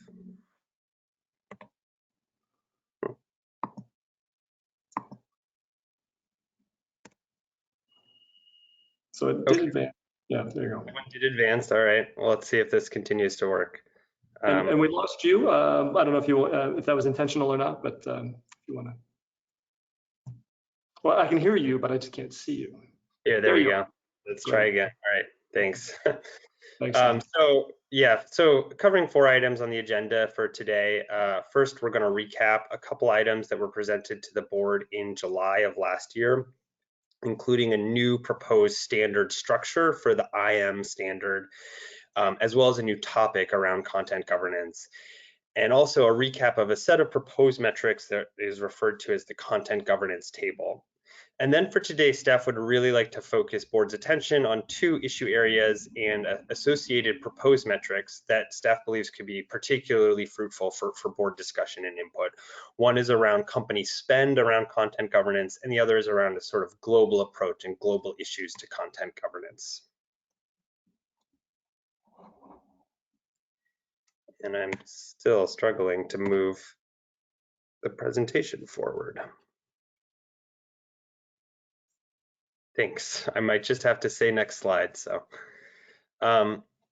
okay, so the aim of this project is to examine the proliferation of harmful online content on platforms such as social media that are populated by user-generated posts or content. So things created by users, not by the companies. So that includes obviously videos, images, comments, posts that could be seen as harmful to other users, that could violate the company's terms of service for using the platform, or it could even be illegal under certain, for a number of reasons. Staff's current view, based on research and consultations, is that the current standard is incomplete and fails to capture the relevant business risks and opportunities around these issues. And so the aim of this project is to expand the scope of disclosure for these types of companies and to develop new metrics that would capture those relevant risks and opportunities. And next slide. So just quickly on the project timeline, we've been holding consultations since the project launched in 2020 in Q3. In early 2021, staff held a targeted consultation period that resulted in a board update and a summary of consultations. And then since that time, we've been working on an exposure draft development, which should go through Q2 of this year. So in July of last year, staff presented this new proposed structure to the board for the IM standard. So there's a lot on this slide, but it should be something of a recap. And the proposal included adding a new topic around content governance and freedom of expression, as well as revising the scope of an existing topic on data privacy and advertising standards. So the board was broadly supportive of this proposal, but again, just to go over it briefly, there's a good bit of overlap between the sustainability angles on the left of this slide, but staff believes that issues around the monetization and handling of user data, which is labeled here as privacy, should really be grouped with issues around law enforcement requests for user data. So that tends to be when law enforcement was trying to solve a crime, for example, and they want access to somebody's account or something like that. These are back-end issues that tend to not affect what users actually see on the platforms. On the front end, which is actually the user-facing part of the platform, you have things like, how do companies control or delete harmful content or content that's against their terms of service? How do they decide what content to actually show each user on the platform, and what are the effects on freedom of expression when companies do delete or remove posts from users on these public platforms. Staff also believes that there is an existing metric around government requests for content removal that really more appropriately belongs in this topic, because unlike law enforcement requests, that tends to be user facing. That tends to be government saying we need to disable this feature or take this piece of content down. And so the proposal is to group those along with the new topic. Thanks. I might have the arrows now. It might be up, down. So as we move into the proposed metrics, staff has made an intentional decision here, as we have actually in the past on this project, and we just wanted to highlight this, that we made the intentional decision to put draft metrics in front of market participants that are very much sort of in draft form. The reason for that is that this is an incredibly complex set of topics. And when we go out to companies and to investors and to issue area experts, in order to sort of focus feedback and move towards where we need to be, which is the development of an exposure draft, staff has found that putting something, putting metrics, even if they're drafts, something for participants to respond to, is really helpful for sort of focusing the discussion. This issue area really covers everything from terrorism to election interference to teen bullying. I mean, the scope of projects of concepts is just so wide here that we found that putting some draft metrics in front of people and then sort of iterating at the same time is the right way to move forward. So in terms of this latest round, we have proposed 2 qualitative metrics for new metrics for this topic on content governance. This set of metrics on the content moderation table, which I'll come back to, and then these 2 new proposed issue areas and metrics at the bottom that staff believes for today would be probably particularly fruitful to hear board input and discussion on. One around company expenses and one around the sort of global nature of content governance. In terms of the qualitative metrics, there are 2 related but distinct business processes that together govern what users actually see when they log on to a platform like a social media platform. Content moderation is the process of companies writing guidelines as to what's allowed and what's not allowed on their platform, and then the processes of enforcing those guidelines. How do they remove or control content that users post that's against the terms of service or community guidelines? Content shaping is the set of processes by which the platform decides what to actually show you when you log on. So when you're scrolling through a feed on social media, for example, or on a homepage, what actually appears there, that's an algorithm or set of algorithms that's designed to show users things that the company believes will be interesting to them. Both of these processes directly affect the core social and business risks that are being covered with this project, and they are quite separate. So staff believes that a qualitative descriptive metric is really appropriate for both of them. Regarding the content moderation table, there's quite a lot of detail on this slide, and I'm not going to walk through all of it because, again, it is a bit of a recap, but I did want to highlight that if board members want to drill into any of these topics, I'm happy to come back to this. So, we could otherwise probably spend an hour on each thing here, but just briefly, one part of what we're proposing is a set of quantitative metrics that would be presented in a table and broken down by harmful content category. So that's the reasons why something might be prohibited on a platform. It could be a reason like terrorism, it could be harassment, it could be child exploitation, misinformation. Platforms have different reasons for prohibiting things, although there tend to be a lot of similarities with the kinds of content they prohibit. And so the idea of the content moderation table is to present within each of these categories some quantitative metrics to help investors understand approaches and risks within each issue area on the platform. And so the metrics aim to surface some key indicators like the total volume of content removed, the amount that's discovered proactively by platforms versus being flagged to them by users, which is often a proxy for the extent to which they rely on artificial intelligence. And you know, whether the platform has an appeals process that users can say, hey, this was taken down in error, it should be restored, and how often that happens, and then how much harmful or illegal content is actually seen by users before companies catch it and remove it from their platforms.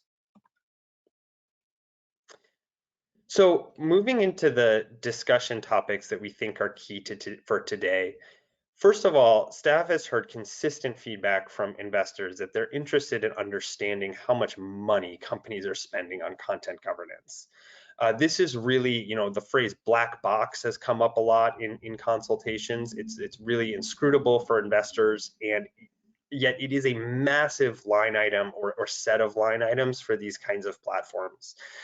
Meta or Facebook is the one company that actually has published numbers similar to these, and they claimed last year to have spent $13 billion over the course of 5 years on content governance. So over $2 billion a year, just a massive, massive outlay of funds that is currently very opaque to investors. Staff believes that these kinds of spending metrics can provide some context to the other metrics and provide a sense of scale. So, you know, are you deleting lots of content because you're investing heavily in content governance, or perhaps companies are deleting lots of content because they're not investing heavily in it, and they just sort of have sloppy artificial intelligence that's gathering and deleting lots of content. So staff and investors believe that, you know, sort of raw financial numbers, they might be a little bit imperfect, but they do provide a sort of sense of scale and context. The challenge, of course, is that many companies might consider this to be confidential information. These are very complex business processes, so defining the boundaries of what should or shouldn't be allowed is absolutely going to be a challenge.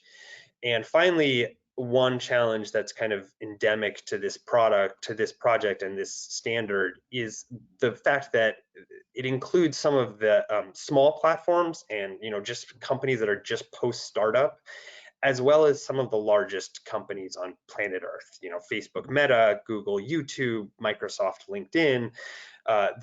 You know, there is that challenge of sort of comparability when you're talking about both extremely large and some, you know, quite smaller platforms.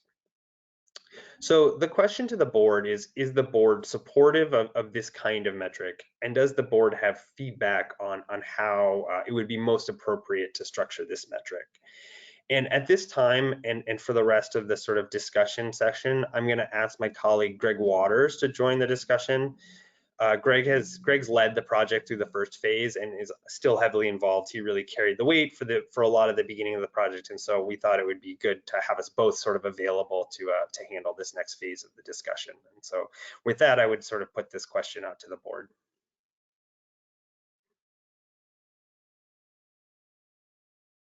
Hi, Sam. Hi, Greg. Great job. I wanted to probe a little bit on the metric here and how we're presenting it. I think a little bit more context might be helpful. I think there's value in seeing dollars spent on content governance, but you just mentioned 3 large companies, Google, Meta, and Microsoft, and they have very different profiles when you think about content governance and social media. So Meta might be on one end, whereas Microsoft and Google, a portion of their revenues may come from LinkedIn or YouTube, but I think the dollars spent there, if you just did straight dollars or even a percentage of their total revenue, it may be misleading because a percentage of YouTube revenue may be more comparable to a percentage of Facebook revenue when you're talking about content governance. So I would just encourage you to think about how to contextualize the dollar spent on content governance overall, even comparing within companies that are around the same band. Yeah, that's a really great point. Of course, LinkedIn is a pretty small part of Microsoft's business compared to Facebook and Meta. So the idea is to sort of find ways to kind of put that into context when you're asking for those numbers. Right, exactly. Yeah, thank you. Lloyd, go ahead. Is there any established even customary practice around classifying an expense as a content governance expense? I know historically we had a lot of trouble with environmentally related expenses because you could build a new plant and claim a lot of just straight new construction was environmentally associated because it was more efficient than prior technology. Is there any mutual understanding in the industry about what is and what isn't in that bucket? That's a very good question, and it's definitely a challenge. I will say that, you know, Facebook's numbers, you know, there are a lot in civil society, for example, we're maybe critical of those numbers. What do they include? What do they not include?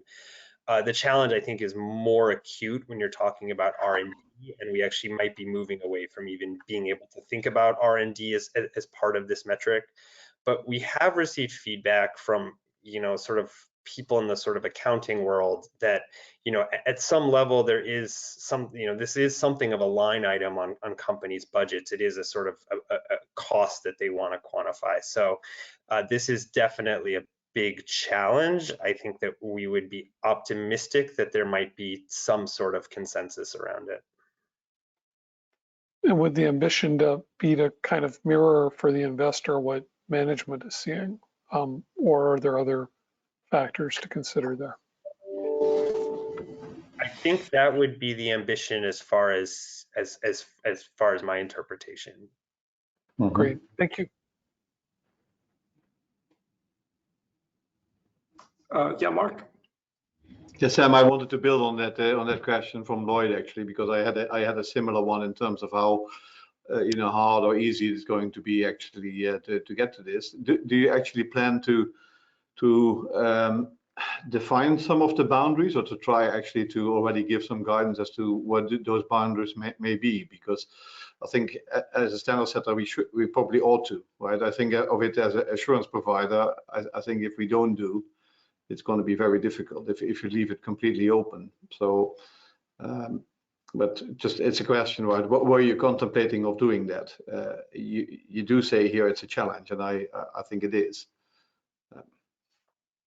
Yeah, I think that the goal is yes, that we would agree that that's the right approach, is to define those boundaries, and I think that it would involve working, you know, pretty closely with people in sort of accounting and perhaps within the companies, because it's probably beyond my expertise, but I would definitely agree that that's something that we should probably aim to do.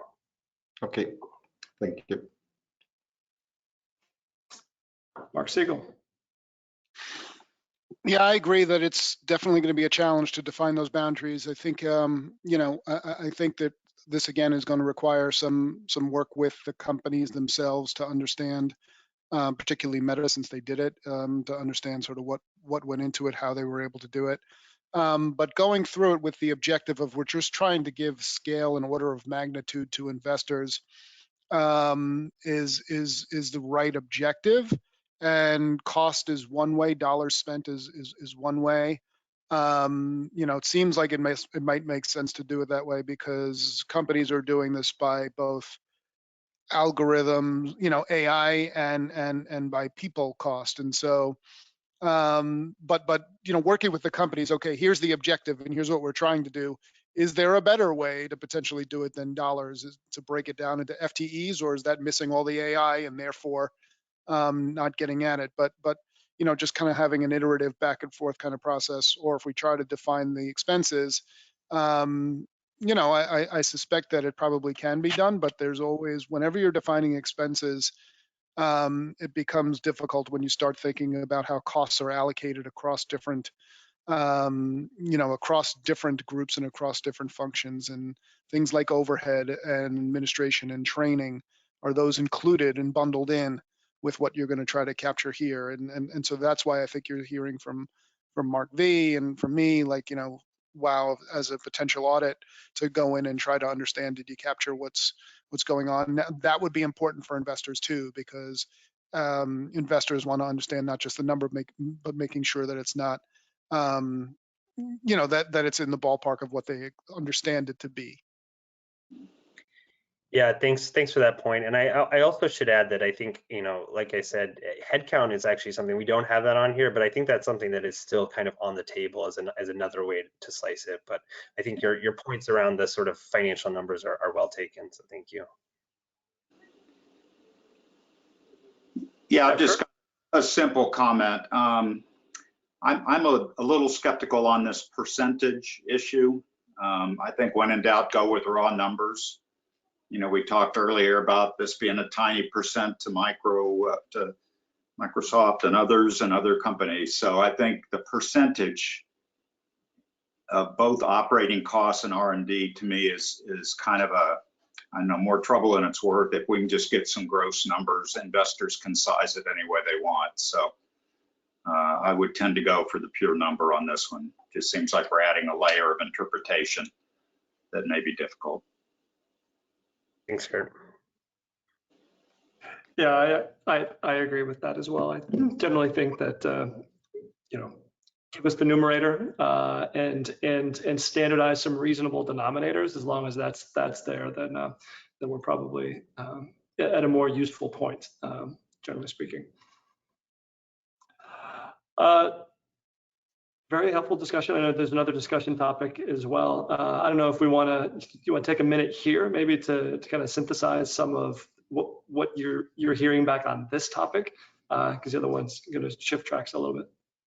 Great. I can provide that, Jeff. I've been taking some notes here as Sam has fielded these questions. So we heard from Stephanie, a really great comment talking about just the different types of businesses and the fact that some of these would be kind of more pure play social platforms that are kind of really, fully focused on this, whereas some other companies, maybe this is just, one side element. So trying to really think about that comparability aspect.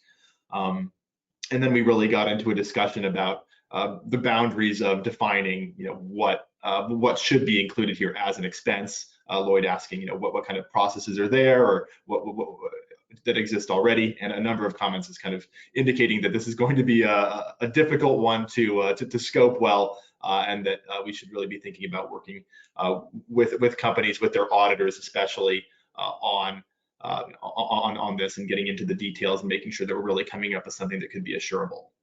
And then lastly, we heard two comments from Kurt and from yourself, Jeff, there around percentage versus just kind of going with that raw number approach. So I think that pretty much covers everything. Really appreciate everyone's input on this one. Great, thanks. I'll just for what it's worth, I think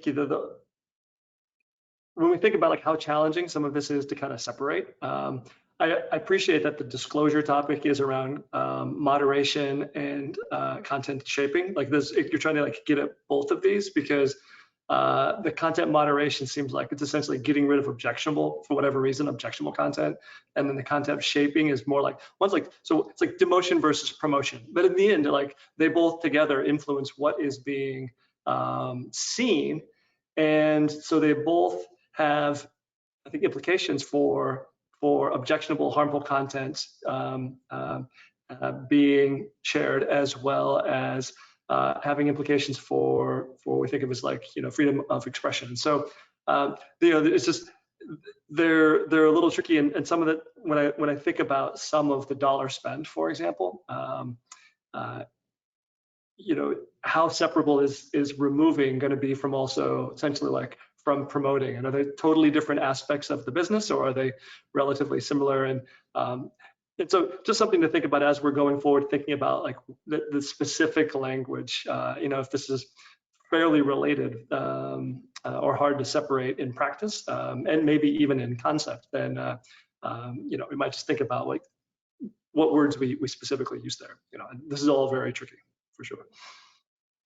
Jeff, I think that's a great point, especially when kind of considering if we say this is content governance, and how much are they spending on what users see? I mean, that could potentially be everything, right? I mean, that's literally what they do. So certainly worth getting more clarity there. Yeah, because obviously the business risks and opportunities are very different in terms of whether you're thinking of promoting versus removing, and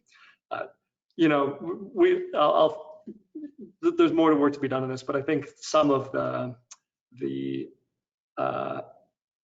the intent or the objective, I think is going to be really important in making sure that in the description of the metrics and the topic and the supporting guidance, that we're really making it clear what we're trying to get at. We're not necessarily trying to get at what are you spending to get the most people clicking on something, although that might be an important aspect of understanding where a company is looking to generate clicks, in a sense. So I know you've got one more topic to go on to. So do you want to jump to that one? Mm-hmm. Yeah, great. Thanks, Jeff, and thanks everyone. This is super helpful feedback, and exactly why it's helpful to have real experts to be able to talk about these kinds of meaty issues, because it does get very complex. Moving on to the second key discussion question that we have for today, it's possibly even more complex, but it really gets at the heart of some of the core business and social risks for user-generated content platforms. And then briefly, the issue involved is that platforms like social media are relatively easy to scale. It's relatively trivial to enter new markets, compared to other kinds of businesses. So these are often very much global platforms, and they do aim to scale very quickly and to enter new markets quickly, because economies of scale and that kind of thing are actually a really big component of profit here. These platforms also represent the primary gateway for many people to receive information in the modern age, and even to access the internet. I mean, even news sites now, most people access news sites via social media, so really sort of a gatekeeper on information. But the risks involved here are very localized. When you're talking about risks like hate speech, harassment, incitement to violence, these are context specific, they're language specific, they're culturally specific, and they can really occur and blow up rather quickly almost anywhere in the world. People using social media for really nefarious ends, from the sort of small scale bullying and harassment to large scale ethnic violence, which is unfortunately something that we have seen multiple times. So it's a big challenge for platforms, and it's quite challenging to put metrics on it. And there is a high degree of sensitivity, because companies in the past have been heavily criticized for their lack of action here. So staff is presenting for today. We're hoping to sort of narrow this down from 3 general approaches, or at least here's some sort of pros and cons from the board for each one, to see if we can kind of maybe focus our sort of next step of metrics development. But the first option is a purely qualitative approach. And of course, the advantage of a qualitative approach is that it allows flexibility, it allows for nuance and explanation. Like somebody pointed out already, that platforms are very, very different. It's different types of platforms. And it could also allow space for companies to sort of proactively identify what they see as the biggest risks and potential hotspots. The issue, of course, is that this is so complex and so sensitive that staff and investors are somewhat concerned that qualitative metrics could generate boilerplate or pretty limited disclosure. And so the question of being whether that would provide comparable decision useful information is the one that we're sort of focused on.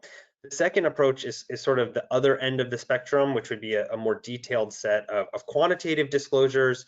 One could imagine a number of ways to slice that, but staff has been gravitating towards the sort of the languages angle and the sort of headcount angle as probably the best way to kind of represent how companies are sort of handling this on a global scale. The advantages of that is that you would have a metric that's actionable, that's potentially comparable, that companies could look across different companies, see who's investing in different regions or different languages. It could be more sort of representationally faithful, but there is the question of whether that's far beyond what companies might be actually willing to disclose. Is this really confidential information, and is there a sort of burden of reporting that kind of really detailed information? So the third option is something of a hybrid of the two. We're calling it the aggregated quantitative approach. And you could sort of see it's quantitative metrics, but maybe not quite so detailed, like the number of languages supported or the number of countries supported or key issue areas. Staff could see this as a compromise that perhaps is less burdensome to companies while still providing a number that's actionable and comparable. There's also the risk that maybe it actually sort of takes away the best of both worlds, and you have something that is not really representationally faithful, but also is still kind of sensitive for companies, and that maybe it actually just sets the bar too low on an issue that's really key that companies, that investors believe that companies should really be focused on. So our questions to the board, this one's a little more open-ended, but our questions for the board today are sort of like, you know, do we have concerns with these three approaches? Is there one that sort of we're gravitating to that seems sort of like the most fruitful, or really any other thoughts or even approaches outside of these three that the board might be interested in?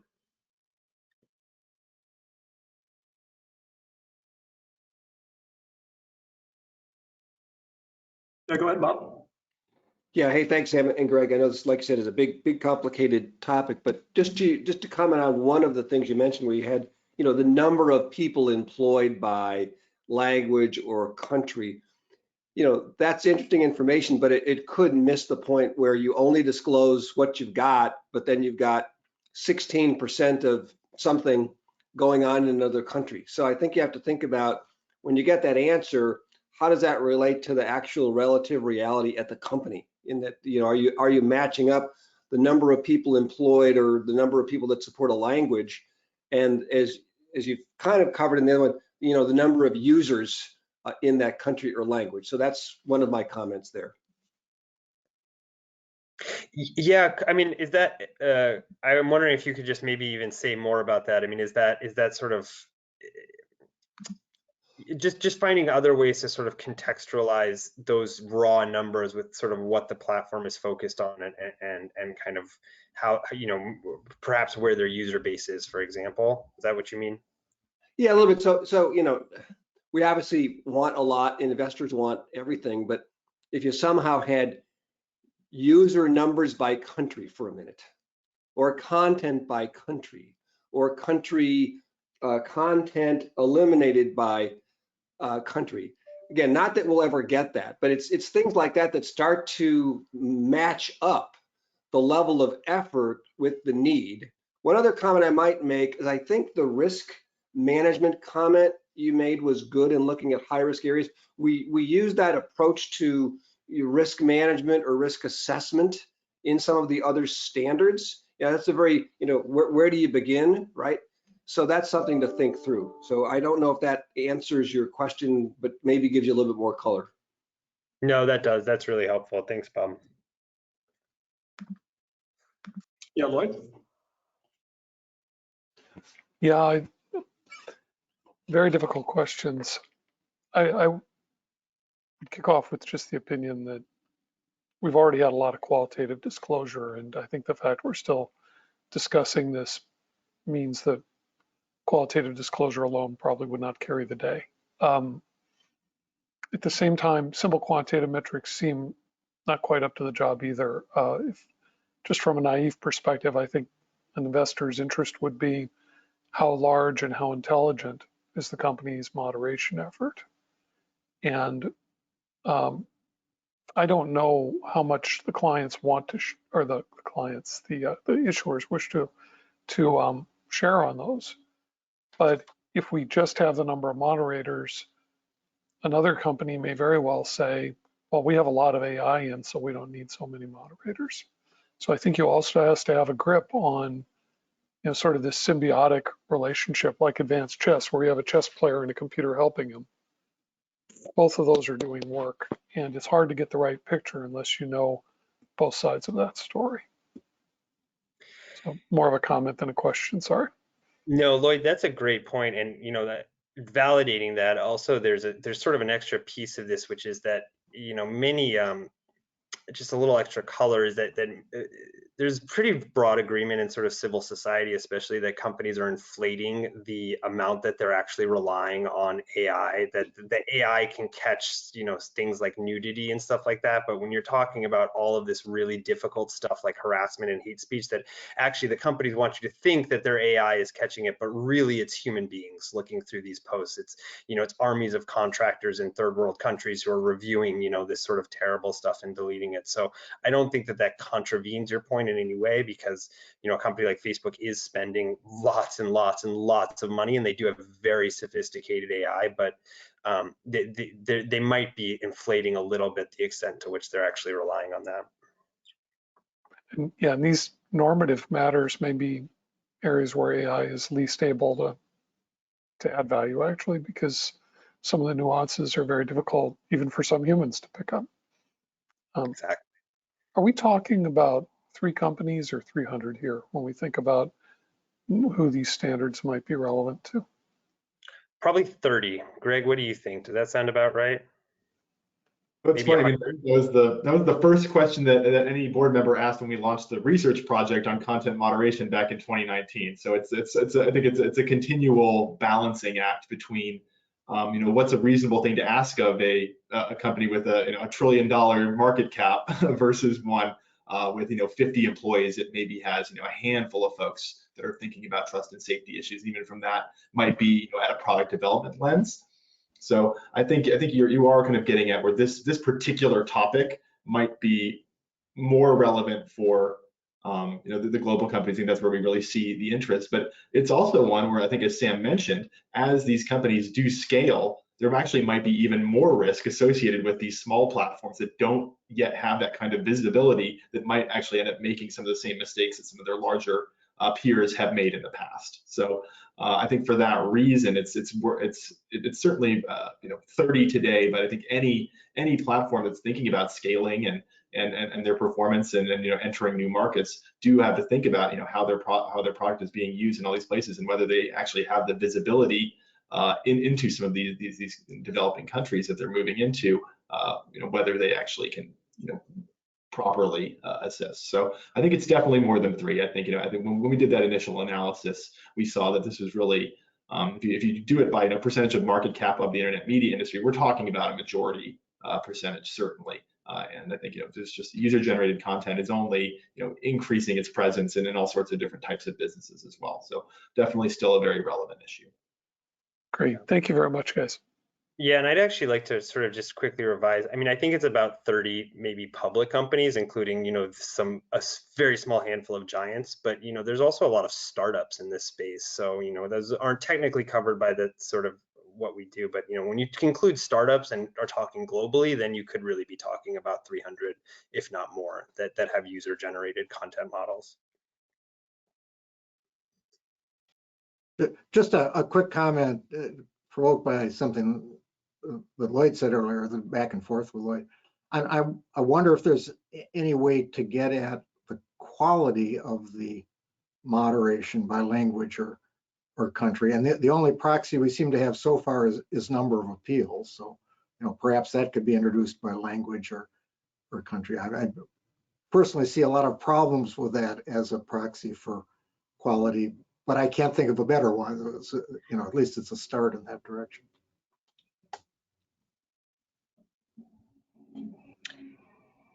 That's the challenge, and that's an interesting idea. So definitely worth thinking about. Yeah, thanks for raising that.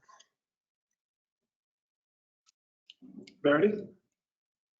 A couple ideas are occurring to me listening to my colleagues share some great ideas. One thing is, you know, getting to the question of the value creation or value destruction as a function of poor management or poor content governance.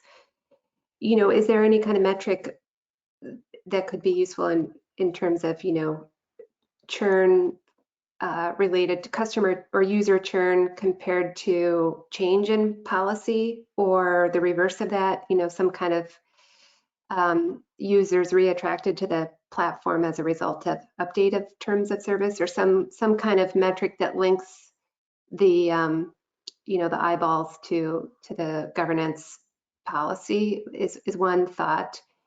And then related to the question about how to capture the global nature, and Sam, you gave a great introduction and overview about sort of the challenges about how to define offensive or harmful or even illegal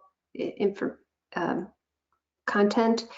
And I'm wondering if thinking about how we vote proxies, and we have to have a different, or many organizations have a different policy and a different approach that's market specific. And I wonder if that is a metric that could be drawn out from the companies in this industry, that if they do have a different policy that is market specific, if that's a way we could understand if they are really adapting to the cultural and local context of their users' environment, and if they have a way to manage it and clearly disclose that in a public fashion for users to be aware of, and then ultimately global investors to understand the complexity and sophistication of their program. So those are two ideas. Yeah, I think that those are both, definitely fruitful for sort of more research. Off the top of my head, I think they could both be challenges, but I think that those are definitely good sort of, I think, areas for us to dive into. I don't know, Greg, if you have anything else on those, but.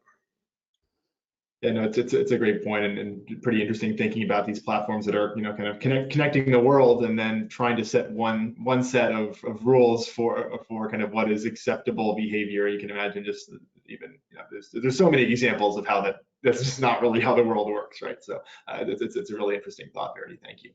Yeah, I mean, I'm personally conflicted too in the proxy voting context. We're all aiming for a single global standard, a single global baseline here. So it's challenging, but it's maybe one path forward. Thanks. Yeah, no, thanks for raising that. So maybe just to add one more thought, and this kind of goes back to the point I was making earlier. I think when I think about the disclosure topic, content governance, and freedom of expression,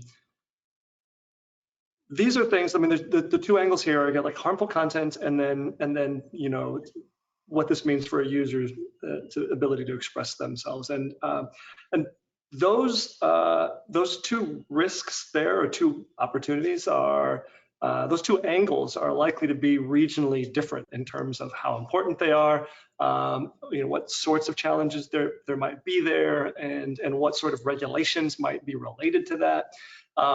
And so when I look through the different options that you've got for how to address the global nature of this topic, the first one, at least the way it's kind of pitched, is a little more amenable to being able to capture both of those angles. The other ones really are more focused on the harmful content part, and maybe that's where we think the majority of the risk and opportunity is that investors are going to be most interested in. But I was just sort of flagging that like right now it seems like the other, those other alternatives are a little more geared toward the objectionable content, not necessarily the freedom of expression. And so just thinking about that, just to flag how much we want to emphasize that and what approaches might be most amenable to whatever we want to end up emphasizing the most there. Yeah, no, thanks. That's a good point, Jeff. This is a very, very tricky topic, and the problem is it's not well managed by companies, and even within regions, there's huge variations. You think you might be able to say, oh, Europe is one way, but of course, Germany has a whole set of hate speech laws that are extremely strict and completely different from other countries in Europe. So it really does get so granular so fast. It's really quite tricky.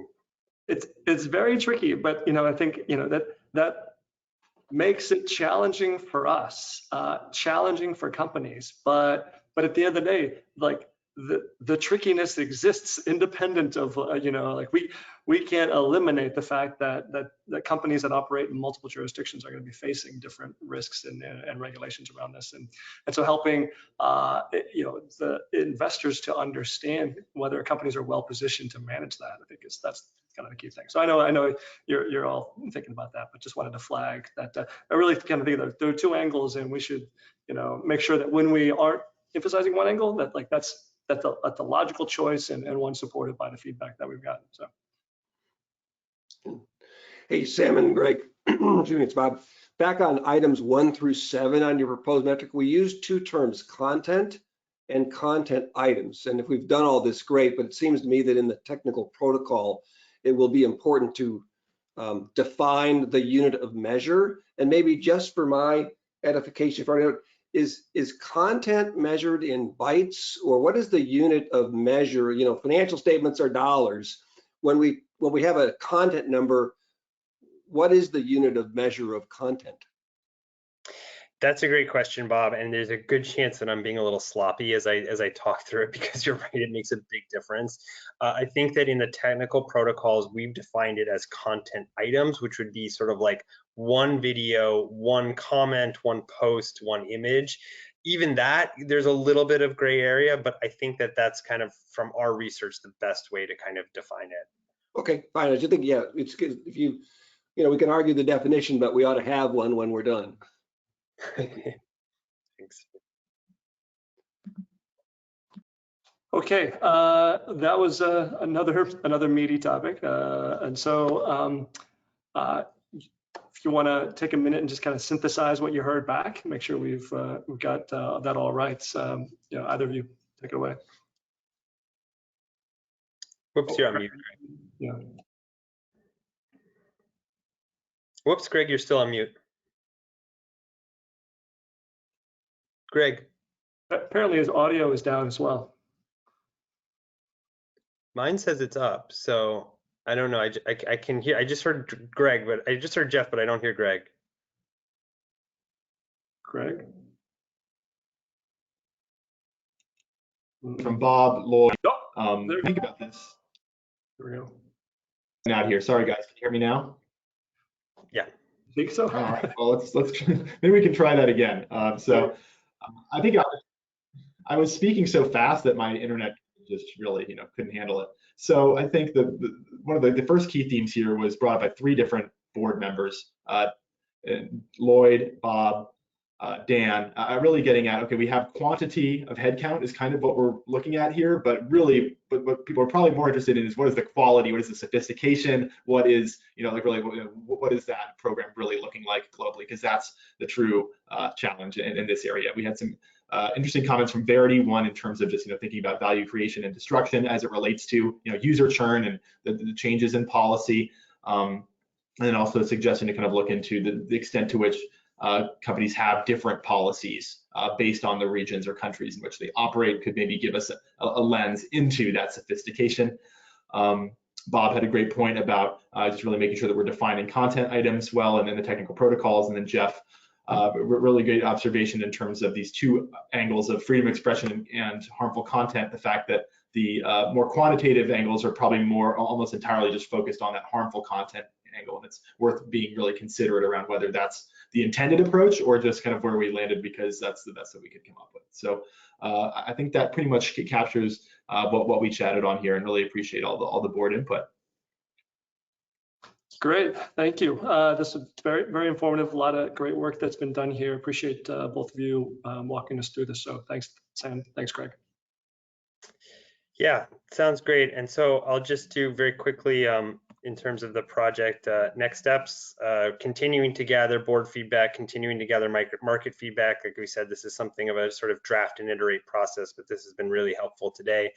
And so I think we have some new ideas that we can go back to the market with and go back to our research with, and then working on preparing an exposure draft and basis for conclusions within Q2 of this year. And of course, please keep up to date on the project page at this URL, and we welcome any input, so I'd be happy to hear from any stakeholders on this project. All right, thanks, Sam. Appreciate that. So with that, that finishes up the last of our topics for today, so we can go to the next slide. Just quickly, a few concluding remarks. I would invite Lynn back if she wants to join. She's still there with us. Yeah, there she is. Lynn, any last takeaways on the day, or anything you want to provide any context, just to kind of like wrap? Yeah, sure. So today, our 3 projects are highlighted, are 3 of our active standard setting projects. One is around our first one with Taylor on raw materials and apparel. And so wanted to recap, that one is furthest along. Staff is looking to incorporate the last bits of updates from public comment research. And as we discussed earlier, is looking likely to advance to a standard update for the apparel standard in Q2 of this year. Again, recommend people to follow the project alerts and on the project website to stay in touch. And then for the plastics risks and opportunities, as well as our content governance projects, it's very fruitful discussions today with the board on further direction and guidance for staff as we look to develop an exposure draft, as well as basis for conclusions that we'll be reviewing further with the board to refine the content over the next few months. So equally, our other projects, as we mentioned, continue on. Please do subscribe to our email alerts for further information on those progress. And over time, we may also release additional memos or kind of updates to the public through our project websites as those progress. So that is all, Jeff. Great, thank you, Lynn. Appreciate that as well, and all the work that that the team is doing. And thanks for your leadership there and helping to keep that all moving forward. So with that, we can go to the last slide here, which is just to note that the meeting today will be available on our website. There'll be an archive of the broadcast. And again, welcome any comments and feedback that you'd like to share with us on that. And we'll note that what's anticipated to be the final public meeting of the Standards Board will be on June 15th in 2022. So with that, we will go ahead and draw the meeting today to a close, and thank everybody for participating, and thanks all to the board members for being here and the staff for all the work that they did to help prepare for the meeting today. Thank you.